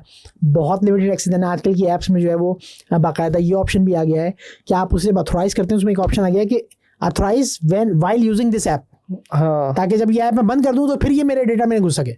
जब ये ऐप खुली हुई है, मैं रन कर रहा हूँ, मैं उसको रन कर रहा हूँ, तो उस वक्त अगर वो मेरे किसी कोई डेटा उठा के ला रहा है, बड़ा इंपॉर्टेंट पॉइंट बताया। जिस वक्त हम ये कर रहे होते हैं तो पूछता है वाइल यूजिंग ऑलवेज अलाउ और अलाउ नहीं करना। और हम तो ये करते हैं कि ऑलवेज, मेरी भी प्रैक्टिस है भाई, बार बार पूछ करेगा। तो उसमें आप ये कह रहे हैं कि उसमें कि जिस वक्त यूज करें तो उस पर क्लिक करें। एग्जैक्टली। और अगर आप फर्ज कीजिएगा एक ऐप आपने, पहली बात वही कि रिनोन्ड रिसोर्स से होनी चाहिए। अगर वो ऐप किसी रिनोन्ड रिसोर्स से नहीं है, आप सेटिस्फाई हो चुके हैं कि नहीं यार इस ऐप पे कोई 2 नंबरी नहीं है, तब भी आप उसको इस्तेमाल, और बहुत ज़रूरी है उसको इस्तेमाल करना, तो आप उसको इस्तेमाल करें। इस्तेमाल करने के बाद उसको अनइंस्टॉल कर दें। इंस्टॉल करना कोई प्रॉब्लम तो नहीं है, आप दोबारा भी इंस्टॉल कर सकते हैं। पासवर्ड वगैरह तो जो है वो नॉर्मली सेम ही रहते हैं। तो ये कुछ प्रैक्टिस है जो आपको अपनी नॉर्मल लाइफ में चेंज करनी होगी। और आई थिंक आईफोन में तो भी प्रैक्टिस है कि वो अगर आप यूज़ नहीं करते तो 3-4 दिन के बाद वो खुद ही अनइंस्टॉल भी कर देता, तो वो भी अगर एक्टिव कर लें तो वो ज़्यादा बेहतर है। आईफोन के अंदर इसका बहुत ज़्यादा वो रखा है, क्योंकि देखें जो एंड्रॉइड है ना वो एक ओपन सोर्स प्लेटफॉर्म है। तो एंड्रॉइड के ऊपर जो ऐप्स आती हैं वो ओपन सोर्स होती हैं, और ओपन सोर्स के अंदर जो है ज़्यादा डेंजर है कौन क्या कर रहा है, वो किन चीज़ों का। ऑल्दो कि जब कोई आप ऐप पब्लिश करते हैं तो उस वहाँ पर जो प्ले स्टोर के रूल्स हैं वो उसको चेक कर रहे होते हैं कि उसके अंदर कोई ऐसी चीज़ तो नहीं जो आपकी नॉलेज के बगैर आपके सिस्टम को एक्सेस कर रही हो, लेकिन वो बहुत ज़्यादा डीप चेक नहीं होता। तो एंड्रॉइड के अंदर आपके डेटा कंप्रोमाइज होने के चांसेस बहुत ज़्यादा होते हैं। आईफोन में इसके ऊपर बहुत डीप चेक लगाए हुए हैं। जब हम वहाँ ऐप लाइव करते हैं तो हमें ज़मीन आसमान का फ़र्क मिलता है। जब हम प्ले स्टोर पर ऐप लाइव करते हैं और जब हम ऐप स्टोर पर लाइव करते हैं तो दोनों जगह पर बहुत ज़मीन आसमान का फ़र्क है। बिल्कुल। अच्छा, इसमें एक चीज़ मुझे आपसे आइडिया लगा, जैसे हम गूगल में भी पासवर्ड सेव कर देते हैं जी, एंड आपने कहा कि ऑथेंटिकेशन, तो उससे सिक्योर हो जाएगा कि अगर वो गूगल पे पासवर्ड सेव भी करता है एंड देन किसी और जगह पे ऑथेंटिकेशन उसकी लगी हुई है, किसी और जगह पे ऑथेंटिकेशन ऐप रखी है, तो अगर वो कभी कॉम्प्रोमाइज़ हो भी जाता है, अगर आपका पासवर्ड गूगल के ऊपर भी है या फिर आपने रोबो फॉर्म है और फॉर्म 1 है, तो आप ऑथेंटिकेशन को रखें ताकि आपका 2-वे वेरिफिकेशन। बिल्कुल ऐसा ही है। आप 2 फैक्टर ऑथेंटिकेशन को आप लेके चलें, आपकी बेस्ट प्रैक्टिस होनी चाहिए। सेकेंडली ये होता है कि जो रिनोन्ड रिसोर्सेज हैं, गूगल हो गया, फेसबुक हो गया, आपने भी नोट किया होगा कि उसको आप कभी नए सिस्टम से लॉगिन करेंगे तो आपको प्रॉम्प्ट कर देता है। इसी तरह से मुख्तलिफ बैंकिंग की ऐप्स हैं, उन्होंने इतना डीप चेक लगाया हुआ है कि वो आपके बाकायदा मशीन कोड, जो आपका मशीन कोड होता है उस तक को वो सेव कर लेते हैं अपने पास, और जब वो ऐप कहीं और से लॉगिन होती है तो वो उसको लॉगिन नहीं होने देता। तो ऑल्दो के रिनोन्ड रिसोर्सेज की तरफ से जो है वो ये चेक्स लगे हुए हैं, लेकिन आपको अपने एंड पर भी जो है वो बहुत ज़्यादा कॉन्शियस रहना है। बेसिकली मैं खुद एक गलती कर रहा था, मैंने भी यहाँ पे पकड़ी, मैंने एक थर्ड पार्टी ऐप टूल लिया, उसी के अंदर 2-वे ऑथेंटिकेशन भी मैंने उसको अलाउ कर दिया, तू भी सेव करा, तो हमने उसको 2 चीज़ें एक साथ दे दी। तो एक मुझे पॉइंट लगा कि वो 2-वे ऑथेंटिकेशन भी सेव करने लगा था कि मैं ही सेव कर लेता हूँ भाई तेरा ये। तो मैंने कहा दोनों चीज़ें एक थर्ड पार्टी टूल में आ गई। फिर ये अगर 2 अलग अलग लेयर हैं तो 2 अलग अलग लेयर में कंप्रोमाइज हो सकती हैं। अगर आपने उनको एक जगह पे सेव कर दिया है तो वो भी कंप्रोमाइज हो सकती है। ठीक है, और आपने, लेकिन आपका एटलीस्ट डबल लेयर तो लग गई ना, डबल लेयर लग गई जिसको आउटसाइडर नहीं वो कर सकता। लेकिन अगर जो वो ऐप अगर किसी रिनोन्ड रिसोर्स से नहीं है, हाँ ये भी, और वो आप एक्चुअली आपको दीजिए। देखिए अभी मैं बताता हूँ कुछ, हाँ हर कोई ये शायद सुनेगा तो समझेगा नहीं, मैं आपको एक एग्जांपल देता हूँ। अभी एक रविश स्टार्ट हो गई थी कि एक ऐप आई थी ट्रू कॉलर के नाम से, तो लोग जो है अपने मोबाइल में उसको रखने लगे थे। यार जो बंदा जिसका कॉन्टैक्ट सेव भी नहीं है ना, वो जब हमें कॉल करेगा तो उसका नाम पता लग जाएगा। ठीक है, ये नाम वो कैसे ला रहा है, उसके बाद मेरे डेटाबेस में सेव है उसके, वो उसके कहाँ से आया। आज वो ऐप एक ने इंस्टॉल की, कल दूसरे ने इंस्टॉल की, ये उन्हीं के कॉन्टैक्ट्स एक जगह जमा हो गए, मेरे आपके कॉन्टैक्ट्स वहाँ पड़े हुए एक्चुअली। तो वो आज जब आप उसको इंस्टॉल करते हैं तो कहता है अपने कॉन्टैक्ट्स का वो दो, या वो सोशल मीडिया से आपकी इन्फॉर्मेशन उठा लेता है। नहीं, वो सोशल मीडिया से उठा के नहीं लाता। वो एक्चुअली वो यही है कि वो ऐप शुरू में 5 मोबाइल में इंस्टॉल हुई, 500 में हुई, 5 लाख में हुई, 5 करोड़ में हो गई। अब उसका इतना डेटा है कि उसको वो नंबर आपके पास से नहीं तो कहीं और से पता लग जाता है कि ये नंबर किसका है। आई थिंक बंद हो गई, आई थिंक सिक्योरिटी की वजह से बंद हुई है। मुझे नहीं पता क्योंकि मैंने तो उसको इंस्टॉल नहीं किया था। लोग बहुत रिकमेंड करते थे, नहीं यार पता लग जाता है। मुझे क्या करना है ये जान के कि मुझे कॉल कौन कर रहा है। अगर मुझे कॉल अननोन नंबर से आ रही है और मैं उससे बात करने में मुझे नहीं सेटिस्फाइड हूँ कि वो कौन है, मैं नहीं उसको समझ पा रहा, तो मैं कॉल कट कर सकता हूँ। मैं उसके लिए एक थर्ड पार्टी टूल इंस्टॉल कर लूँ। मुझे कह रहा है कि मैं आपको फैसिलिटी दे रहा हूँ, लेकिन वो एक्चुअली फैसिलिटी देने नहीं आया, वो मुझसे मेरा डेटा उठाने आया। देखिए, if you are getting anything free over the internet, then you are the product. You are the product. बिल्कुल ऐसे ही है। So बहुत मोहतात रहना है आपको। हम VPN फ्री के यूज़ कर रहे होते हैं, प्रॉक्सी यूज़ कर रहे होते हैं, uTorrent यूज़ कर रहे होते हैं, हम इस तरह की ऐप्स इंस्टॉल कर रहे होते हैं। एक्चुअली इस वक्त data is the treasure of the time. आज का जो कहिए ट्रेजर जो है, खजाना जो है आज का, वो सोना चांदी नहीं है बल्कि डेटा है। ठीक है, तो उस डेटा को कलेक्ट करने के लिए चोरियाँ होंगी, चोरी डकैती होगी। चोरी डकैती कैसे होगी? आपको इस तरह के लारे लप्पे दिए जाएंगे कि आप ये चीज़ इंस्टॉल कर लें, इसमें ये मिल जाएगा, वो मिल जाएगा, और एक्चुअली वो इंस्टॉल करवाने का पर्पज़ ये होगा कि आपसे आपका डेटा ले लिया जाए। तो बहुत मोहतात रहना है, बहुत ज़्यादा मोहतात रहना है। जब कभी भी किसी चीज़ को सिलेक्ट करें कि मैं इसको इंस्टॉल करने जा रहा हूँ, तो वो क्या चीज़ है, क्या वो किसी रिनोन रिसोर्स से है या नहीं है तो नहीं करें। मैं तो यही रिकमेंड करूँगा कि आप उसको इंस्टॉल ना करें। लेकिन अभी तो हमारे एक ट्रेंड चल गया ना, VPN हम लगाते हैं, मोबाइल के ऊपर भी हमने VPN लगाया है। तो आप उनको बताएं कि क्या हम गलती करें। हम लगा तो लेते थोड़ी देर के लिए VPN कि वो हमारे मैसेजेस नहीं आ रहे, भाई इंपॉर्टेंट है, और या हमारी तस्वीर भेजने में मसला आ रहा है, और कुछ चीज़ अगर गवर्नमेंट ने ब्लॉक कर दी हैं चीज़ें, नहीं वो VPN लगा के उसको चलाते हैं, लेकिन वो अपनी क्या डेटा लूज कर देते हैं। मैं इसको आसान करके देखिए, VPN एक्चुअली यहाँ भी वही वाली बात है। इंटरनेट के ऊपर आप जब कोई चीज़ सेलेक्ट कर रहे हैं अपने पास यूज़ करने के लिए, इंस्टॉल करने के लिए, तो कितनी रिनोन रिसोर्स से आ रही है, ये मैटर करता है। ठीक है, अगर मैं कोई ऐसा VPN जो फर्ज कीजिए कोई फ्री का मिल रहा है, मेरा दोस्त कहेगा यार मैंने बनाया है, या वो फ्री का VPN है। देखिए, VPN एक यूटिलिटी के तौर पे दुनिया में इस्तेमाल होता है। यानी अगर आप इंटरनेट पे बैठे हुए हैं और इंटरनेट पे आप अपना डेटा आप सेंड रिसीव कर रहे होते हैं, आप बैंक को भी एक्सेस कर रहे हैं और बहुत सारी चीज़ें एक्सेस कर रहे हैं, तो वो डेटा आ जा रहा होता है। VPN क्या करता है कि आपके उस इंटरनेट कनेक्शन के अंदर एक वर्चुअल टनल बना देता है। वर्चुअल टनल कैसे होती है? वो कि आपका डेटा इनक्रिप्ट हो जाता है, वो डेटा इंक्रिप्टेड वे में जा रहा होता है। अगर आपने प्रॉपर प्रोटोकॉल इंस्टॉल किया हुआ है तो अगर उसको कोई इंट्रूडर अगर आके उसको एक्सेस करता है, तो वो उसको डेटा तो मिल जाएगा, पर वो उसके किसी काम का नहीं होगा क्योंकि वो इंक्रिप्टेड है। ठीक है, लेकिन अगर वो फ़र्ज़ कीजिए कि वो ऐसा VPN है जिसने इस चीज़ का ख्याल ही नहीं रखा हुआ, वो आपने किसी रिनोन रिसोर्स से नहीं लिया हुआ, तो फिर इंट्रूडर आके आपका डेटा उसमें से चीट कर सकता है। और जब वो फ्री आपके लिए अवेलेबल है, तो वो सिर्फ ऐसा नहीं कि मैंने VPN कनेक्ट कर लिया और मैं ए जगह एक डेस्टिनेशन A से बैठ के डेस्टिनेशन B को एक्सेस कर रहा हूँ। ये A से B तक के दरमियान कितने कनेक्शंस हैं और कितने लोग इंटरकनेक्टेड नहीं पता। तो कोई उस टनल में घुस के और वो मेरे सिस्टम तक आ जाए इस डायरेक्शन में, ये पॉसिबल है। तो ये सब चीज़ें नेटवर्किंग के पॉइंट ऑफ व्यू से अगर हमें नहीं पता, नॉर्मली लोगों को नहीं पता होती, बट ये होता है, हो रहा है, होता चला रहा है, और इसके लिए हमें कॉन्शियस रहना है। और हम ये सोचते हैं क्या हो गया, गवर्नमेंट ने ब्लॉक कर दिया तो हम तो VPN से चला रहे हैं, और फिर उससे प्राउड फील करते हैं, मैंने देखा है। हाँ, तो देखें, जब कोई चीज़ बंद की है ना गवर्नमेंट ने, उसकी कोई रीज़न है।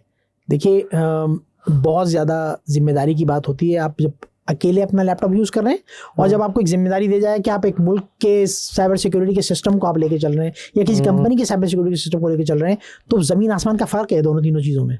ठीक है, आपके ऊपर जिम्मेदारी बहुत ज़्यादा होती है। तो इसी तरह गवर्नमेंट के जो लोग हैं जो यहाँ के डेटा को लेकर, देखिए कोई अगर फ़र्ज़ कीजिए आज मेरे अकाउंट से कोई पैसे निकाल लेते हैं जिसमें मुझे to the best of my knowledge में नज़र आ रहा है कि मेरे को गलती नहीं है, तो हम जिम्मेदारी किसको देंगे? इदारों को देंगे, बैंक को देंगे। ठीक है, तो उसको सिक्योर करना उन इदारों की जिम्मेदारी है, तो वो उसके लिए फायरवॉल लगा रहे हैं। हमने उसको एक आना का मसला बना लिया है कि फायरवॉल जो है वो एक्चुअली हमारी इजहारे राय की आज़ादी पे एक हमला है। अच्छा, हमें तो ये भी नहीं पता कि इजहारे राय होती क्या है, इजहारे राय की आज़ादी मिलनी कहाँ तक है। मैं आपसे बात कर रहा हूँ, ये इजहारे राय है। मैं अभी आपसे दस्तो गिरमा हो जाता हूँ, ये इजहारे राय है। मैं आपको अल्लाह गोली मार देता हूँ, ये भी तो इजहार राय है ना। तो इसकी आज़ादी कहाँ तक देनी है, ये इसमें इजहार राय कहाँ तक अलाउ होना चाहिए, ये हमें नहीं पता। हम ये समझते हैं क्यों? क्योंकि हमें कोई भी कुछ पट्टी पढ़ा देता है। इस वक्त हमारे दुश्मन को, बिलीव मी, इस वक्त हमारे दुश्मन को हम पे बहुत ज़्यादा मेहनत करने की ज़रूरत नहीं है। पाकिस्तान को बीइंग अ मुस्लिम कंट्री बहुत ज़्यादा थ्रेट्स हैं, ठीक है, लेकिन हमारे दुश्मनों को बीइंग अ मुस्लिम, मतलब हम जो कहते हैं ना मुसलमान मुल्क हैं, तो हमें जो थ्रेट्स हैं उनका हमें पता नहीं है। वो उन लोगों को पता है जो इसके बारे में कॉन्शियस है, जिसके बारे में अवेयरनेस रखते हैं। तो आज हमारा दुश्मन क्या करता है, हमारे दरमियान कोई एक तस्वीर, एक क्लिप, एक रॉन्ग इन्फॉर्मेशन हमारे दरमियान फ्लोट कर देता है, और उसके बाद वो मुतमईन होकर बैठ जाता है क्योंकि उसको फैलाने की जिम्मेदारी हम लोगों ने ली। उसको हम मिनट्स में, क्योंकि आप देख लीजिए नॉर्मल प्रैक्टिस है, अभी आप सोशल मीडिया पे जाएं, हम पाकिस्तान की पॉजिटिविटी को तो यकीन ही नहीं करते। ओहो ये ऐसा, ये तो पहले यार हम पैसे जो देके आ गया हम होगा, तो पैसे देके कर- छोड़ रहे हैं, बड़ी बड़ी बातें कर रहे हैं, ऐसा ऐसा कहाँ से हो गया होगा। और कोई नेगेटिविटी आ जाए तो हमने अपना फर्ज बना लिया है कि उसको लाइक करना, शेयर करना विदाउट वेरिफिकेशन कि किस रिसोर्स से आ रहा है। ठीक है, आपको बताऊं इस लेवल तक की चीज़ें सोशल मीडिया पे इस वक्त हो रही हैं कि 2-3 महीने पहले की बात है कि पेट्रोल की प्राइस रिवाइज होती है, हर 15 दिन बाद रिवाइज होती हैं। तो एक दिन सुबह के वक्त, यानी 15 तारीख थी, तो 15 तारीख यानी 14 तारीख को सुबह में सोशल मीडिया पे आ गया कि आज पेट्रोल 30 रुपये की लीटर बढ़ जाएगा। सही है। आप यकीन माने, मैं शाम में जब ऑफिस से घर की तरफ आ रहा तो मैं देखा पेट्रोल पंप पे लाइनें लगी हुई हैं। ठीक है, ऐसा हो और रात 12 बजे के बाद जब पेट्रोल प्राइस की अपडेट आई तो पेट्रोल 20 रुपये सस्ता हुआ था। सही। और हमारे इन्फॉर्मेशन को आसान है ना, मतलब नेगेटिव हमारे ज़्यादा तेज़ी से जाता है, इस वजह से वो नेगेटिविटी चाहिए हमें। जी हाँ, सो हमें शायद पॉजिटिव रहना होगा, हमें पॉजिटिव सोचना होगा। अब ओवरऑल अगर मैं बात करूँ कि जो आज हम ये कहते हैं कि सोशल मीडिया का हमारा इस्तेमाल जो है बहुत बढ़ गया है, हम टॉक शोज़ बहुत देख रहे हैं। मैं भी टॉक शोज़ बहुत देखता था, तो यकीन माने ऐसा लगता था कि पाकिस्तान, अल्लाह ना करे पाकिस्तान आज ख़त्म, कराची कल ख़त्म और दुनिया परसों ख़त्म।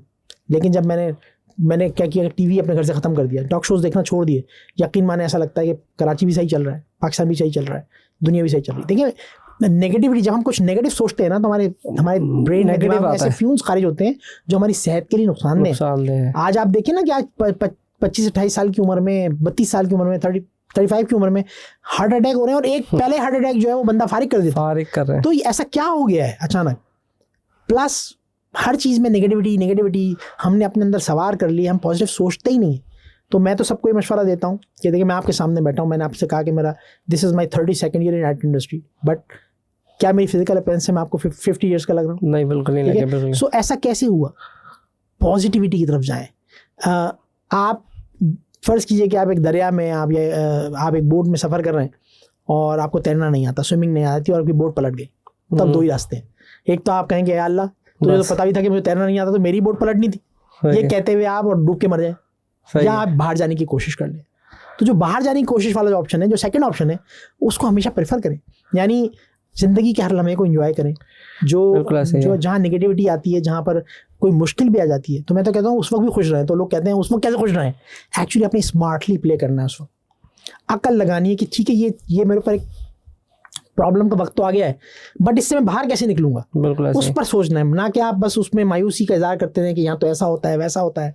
और तो ये चीज़ें आपको मज़ीद आपके जहन में ना कहीं पॉजिटिव इम्पैक्ट क्रिएट नहीं होने देती। आप अगर कुछ कर भी सकते होंगे तो आप नहीं कर पा रहे हो। बिल्कुल सही है। अच्छा, मुझे एक सवाल बड़ा ट्रिगर कर रहा है कि जब आपने इतने माशाल्लाह से स्किल सीखी, इतना आपको डेवलप किया, तो क्या चैलेंजेस उस वक्त आपने फेस किए while you are updating your skills? क्योंकि जब बंदा सीख रहा होता है तो कहीं ना कहीं वो डीमोटिवेट भी हो रहा होता है, तो अपने आप को आपने कैसे मोटिवेट रखा है, कैसे अपने आप को? वही वाली बात जो मैंने कही कि डीमोटिवेट होऊंगा तो मैं वो चीज़ जो पढ़ रहा हूँ, पढ़ना चाह रहा हूँ, वो मैं नहीं पढ़ सकूंगा। जब नहीं पढ़ सकूंगा तो मेरा फेलियर होगा।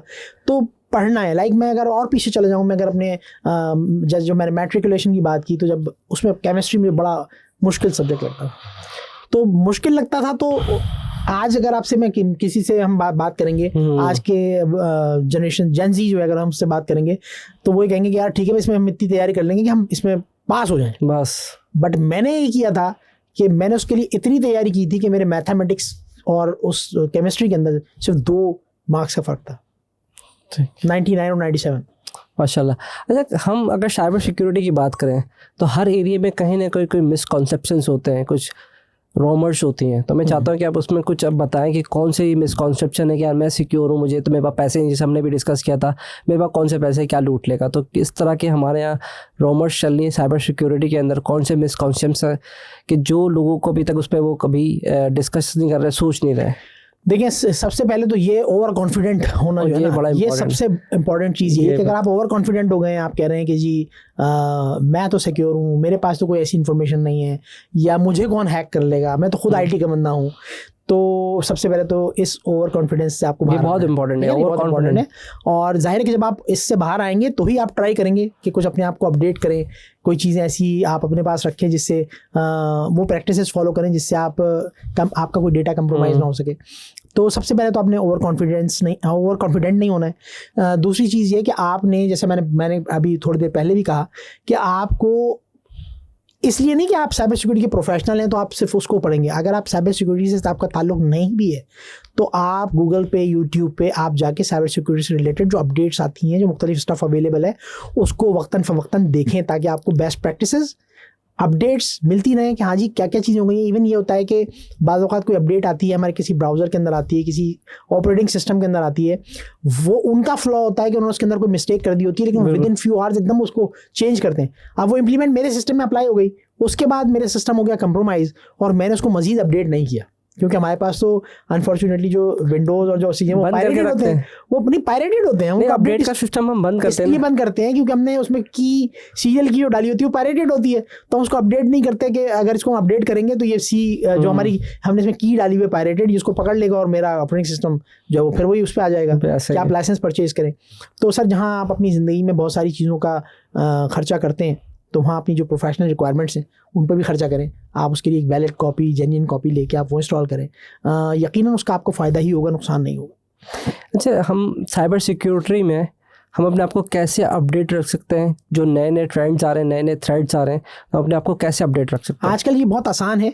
आजकल इस तरह के बहुत जो व्हाट्सएप अगर मौजूद है तो इस तरह की बहुत सारी कम्युनिटीज़, इस तरह के बहुत सारे सोशल मीडिया पे चैनल्स बने हुए हैं जिसके ऊपर आप कनेक्ट होके, यानी इसलिए नहीं कि आप अगर वहाँ उस डोमेन से ताल्लुक़ रखते हैं तो आप उसमें जाएँ, आप वहाँ अवेयरनेस रखने के लिए, अपने आप को अपडेट रखने के लिए भी आप उसका पार्ट बनते हैं कि वहाँ जो लोग ज्ञान दे रहे हैं, जो लोग बातें कर रहे हैं, जिनका ताल्लुक़ अपने अपने डोमेन की एज एन एक्सपर्ट, वो अपने उनकी एक्सपर्टीज़ होती हैं अपने डोमेन से, वहाँ वो लोग जो बातें और चीज़ें शेयर कर रहे होते हैं वो आपके लिए बहुत इंसाइटफुल होती हैं और उनको आप इम्प्लीमेंट करके आने वाले थ्रेट्स से बच सकते हैं। आप खुद अपने आप को कैसे अपडेट रखते हैं?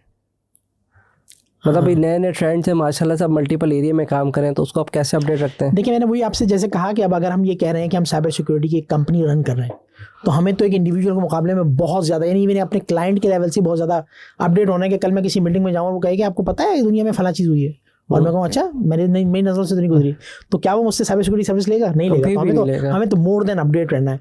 तो हम, जैसा मैंने आपको बताया कि हम दुनिया, जैसे मैंने आपसे कहा कि आप अपने मुल्क के अंदर, अपने शहर के अंदर इस तरह की कम्युनिटी में कनेक्ट रहें, उसके इस तरह के इवेंट्स, वेबिनार्स को ज्वाइन करें। हम दुनिया के लेवल पे जो हो रहे होते हैं वेबिनार्स वगैरह, हम उनको अटेंड करके और उनका पार्ट बन के, उस कम्युनिटी का हिस्सा बन के हम अपने आप को अपडेट रख रहे होते हैं। कोई ऐसा स्किल जो, लेकिन सॉरी मैं इसमें एक और चीज़ ऐड कर दूँ, इसका मतलब हरगिज़ नहीं है कि वी आर मोस्ट अपडेटेड, नहीं, ओवर कॉन्फिडेंट हमें भी नहीं होना है। सो ये वाली वो चीज़ जो है वो हमें, कि अगर हम किसी कम्युनिटी का पार्ट बन गए तो बस ये इनफ है मेरे लिए, एक कम्युनिटी, और मुझे सारी अपडेट्स क्या मिल जाएंगी? नहीं।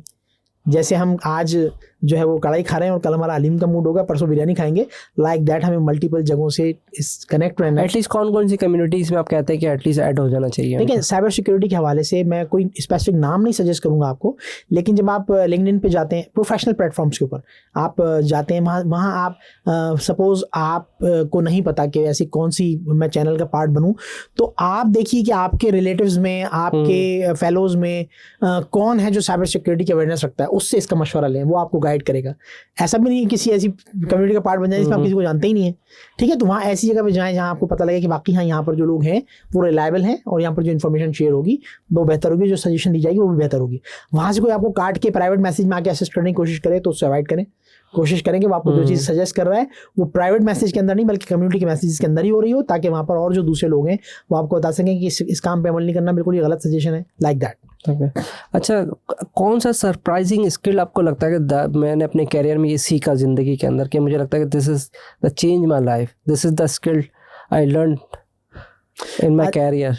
अगर मैं बात करूं तो चूंकि आईटी का तो मैं प्रोफेशनल हूँ ही, तो मैं उसमें मुख्तलिफ जिद्दत महारत के लिए मैं अपने आप को अपडेट रखने की कोशिश करता हूँ। लेकिन जब मैंने लोगों को इसके बारे में पढ़ाना शुरू किया, लोगों को अवेयरनेस देना शुरू की, तो लोगों की जो क्रॉस क्वेश्चनिंग है उससे मुझे बहुत फ़ायदा हुआ। यानी बाज़ वक़्त ऐसे क्वेश्चन भी सामने आए जिस पे मैं आई वॉज डम कि मेरे पास कोई जवाब नहीं था, बट मैंने फिर उसके हवाले से अपने आप को अपडेट किया। तो जब आप टीचर हो जाते हैं ना, जब आप पढ़ा रहे होते हैं, तो फिर आप और ज़्यादा बेहतर समझते हैं बहुत सारी चीज़ों को। जब हम पढ़ रहे होते हैं तो उस वक्त हम शायद सर्टिफिकेशन के लिए, पास होने के लिए चीज़ें कर रहे होते हैं। तो जब मैंने लोगों के दरमियान बातचीत करना, डिस्कशंस शुरू की, प्रोफेशनल लोगों के साथ उठना बैठना शुरू किया, वहाँ से बहुत कुछ सीखने को मिला। और वो स्किल ऐसी है कि आज मैं आपके सामने हूँ, आज मैं माइक किस तरफ हूँ, आप उस तरफ हैं। बिल्कुल ऐसा ही है। कौन सी बुक आपको सबसे ज़्यादा पसंद है कि this is the book life मेरी चेंजिंग करी है? And then what books also आप रिकमेंड कर सकते हैं जो साइबर सिक्योरिटी के एरिया में आना चाहें? अच्छा, बुक्स आजकल हम लोग किसी को बुक रिकमेंड भी करें ना, तो बुक्स की तरफ बोलेगा बहुत पुराने ज़माने का आदमी बहुत पुराने ज़माने का आदमी, ये क्या सजेस्ट कर रहा है। तो और बुक्स से कुछ हमारा भी जो है वो मतलब नॉवेल्स वगैरह तो पढ़ा करते थे हम एक स्कूल की एज तक, कॉलेज की एज तक, लेकिन उसके बाद कोई स्पेसिफिक बुक्स पढ़ना वो नहीं था। लेकिन अब हमारे पास गूगल, यूट्यूब की, यूडेमी की फॉर्म में हमारे पास बुक्स का ज़ख़ीरा मौजूद है। और आई थिंक कि जो आज की जनरेशन है, जो जेन ज़ी है, वो प्रेफर भी यही करती है कि भाई मुझे सब कुछ इंटरनेट पे मिल जाए, मैं वहीं पढ़ लूँगा अपने मोबाइल के अंदर, मुझे कोई बुक ख़रीद के नहीं लानी है। क्योंकि मुझे फ़ायदा क्या होगा कि वो बुक में मुझे जब पढ़ना है तो मुझे एक चीज़ ढूंढनी है कि क्या चीज़ मेरी स्पेसिफिक मैं ढूंढ रहा हूँ मुझे मिले। लेकिन इंटरनेट के ऊपर किसी को सर्च करना, ढूंढना, उस स्पेसिफिक टॉपिक को निकाल लेना, पढ़ लेना, वो बहुत ज़्यादा आसान है। हाँ, कुछ चीज़ें पेड होती हैं, कुछ जो है वो पेड आपको फ्री में मिल जाती हैं। तो वहाँ पर जब आप, वही वाली बात कि जब आप ऐसे लोगों के साथ उठते बैठते हैं जो कि अपने डोमेन के एक्सपर्ट्स होते हैं, तो वो आपको फॉर श्योर ऐसे चैनल्स, ऐसी चीज़ें बताते हैं जिनको आप फॉलो करके आप बेहतर तौर पे कम वक्त में ज़्यादा नॉलेज हासिल कर सकते हैं। अच्छा, ऐसी क्या पीस ऑफ एडवाइस आपको मिली है ज़िंदगी के अंदर जो हमसे आप शेयर करना चाहते हो कि आप कहें कि यार मुझे आज से 50 साल पहले, 20 साल पहले एक ये एडवाइस मिली थी जिससे मेरी ज़िंदगी चेंज की, and then you wanted to share with us? Sir, जो अपने वाले साहब से सीखा, और सीखा तो कई जगहों, किसी काम में वो शर्म महसूस नहीं करते थे, किसी काम में मतलब मैंने कहा ना, इम्पॉसिबल का लफ्ज़ उनकी डिक्शनरी में नहीं था। तो उसको मैं अगर वन सेंटेंस में अगर मैं कहूँ तो work until your idols become your rivals. This is the best approach of the time. माशाल्लाह से।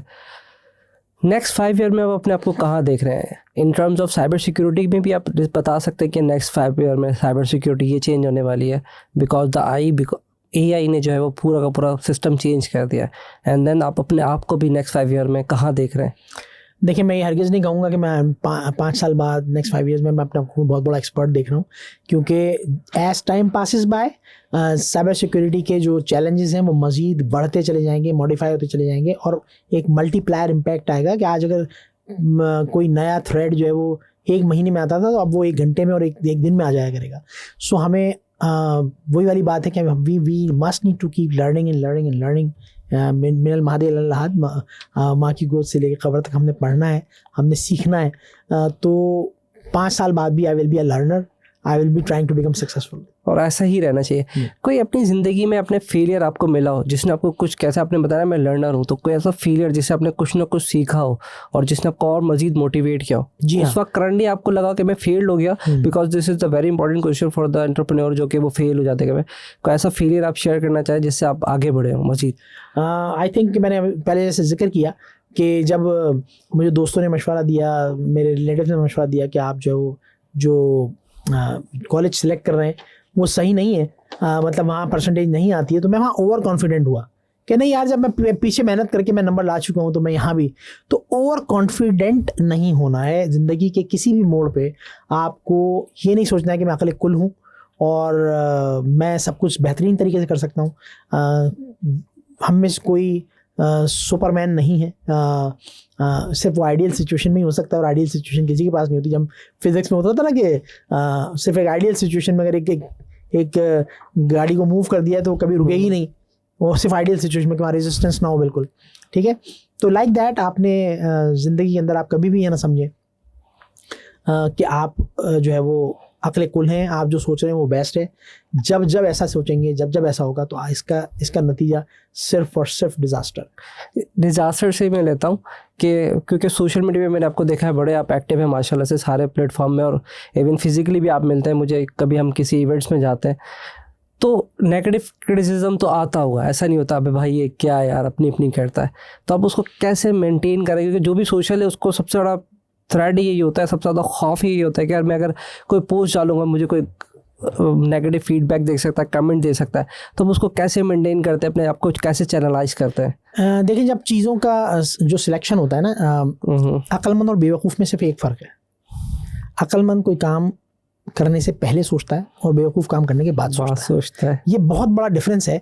अगर आपने इसको अपनी लाइफ में इम्प्लीमेंट कर लिया ना कि आप क्या करने जा रहे हैं, उसको आपने हर तरह से परख लिया है कि जो मैं काम करने जा रहा हूँ ये बेहतर है, सही है, तो आप चूंकि उसको पहले उसके ऊपर होमवर्क कर चुके हैं, तो आप लोगों के जवाब देने के काबिल होंगे।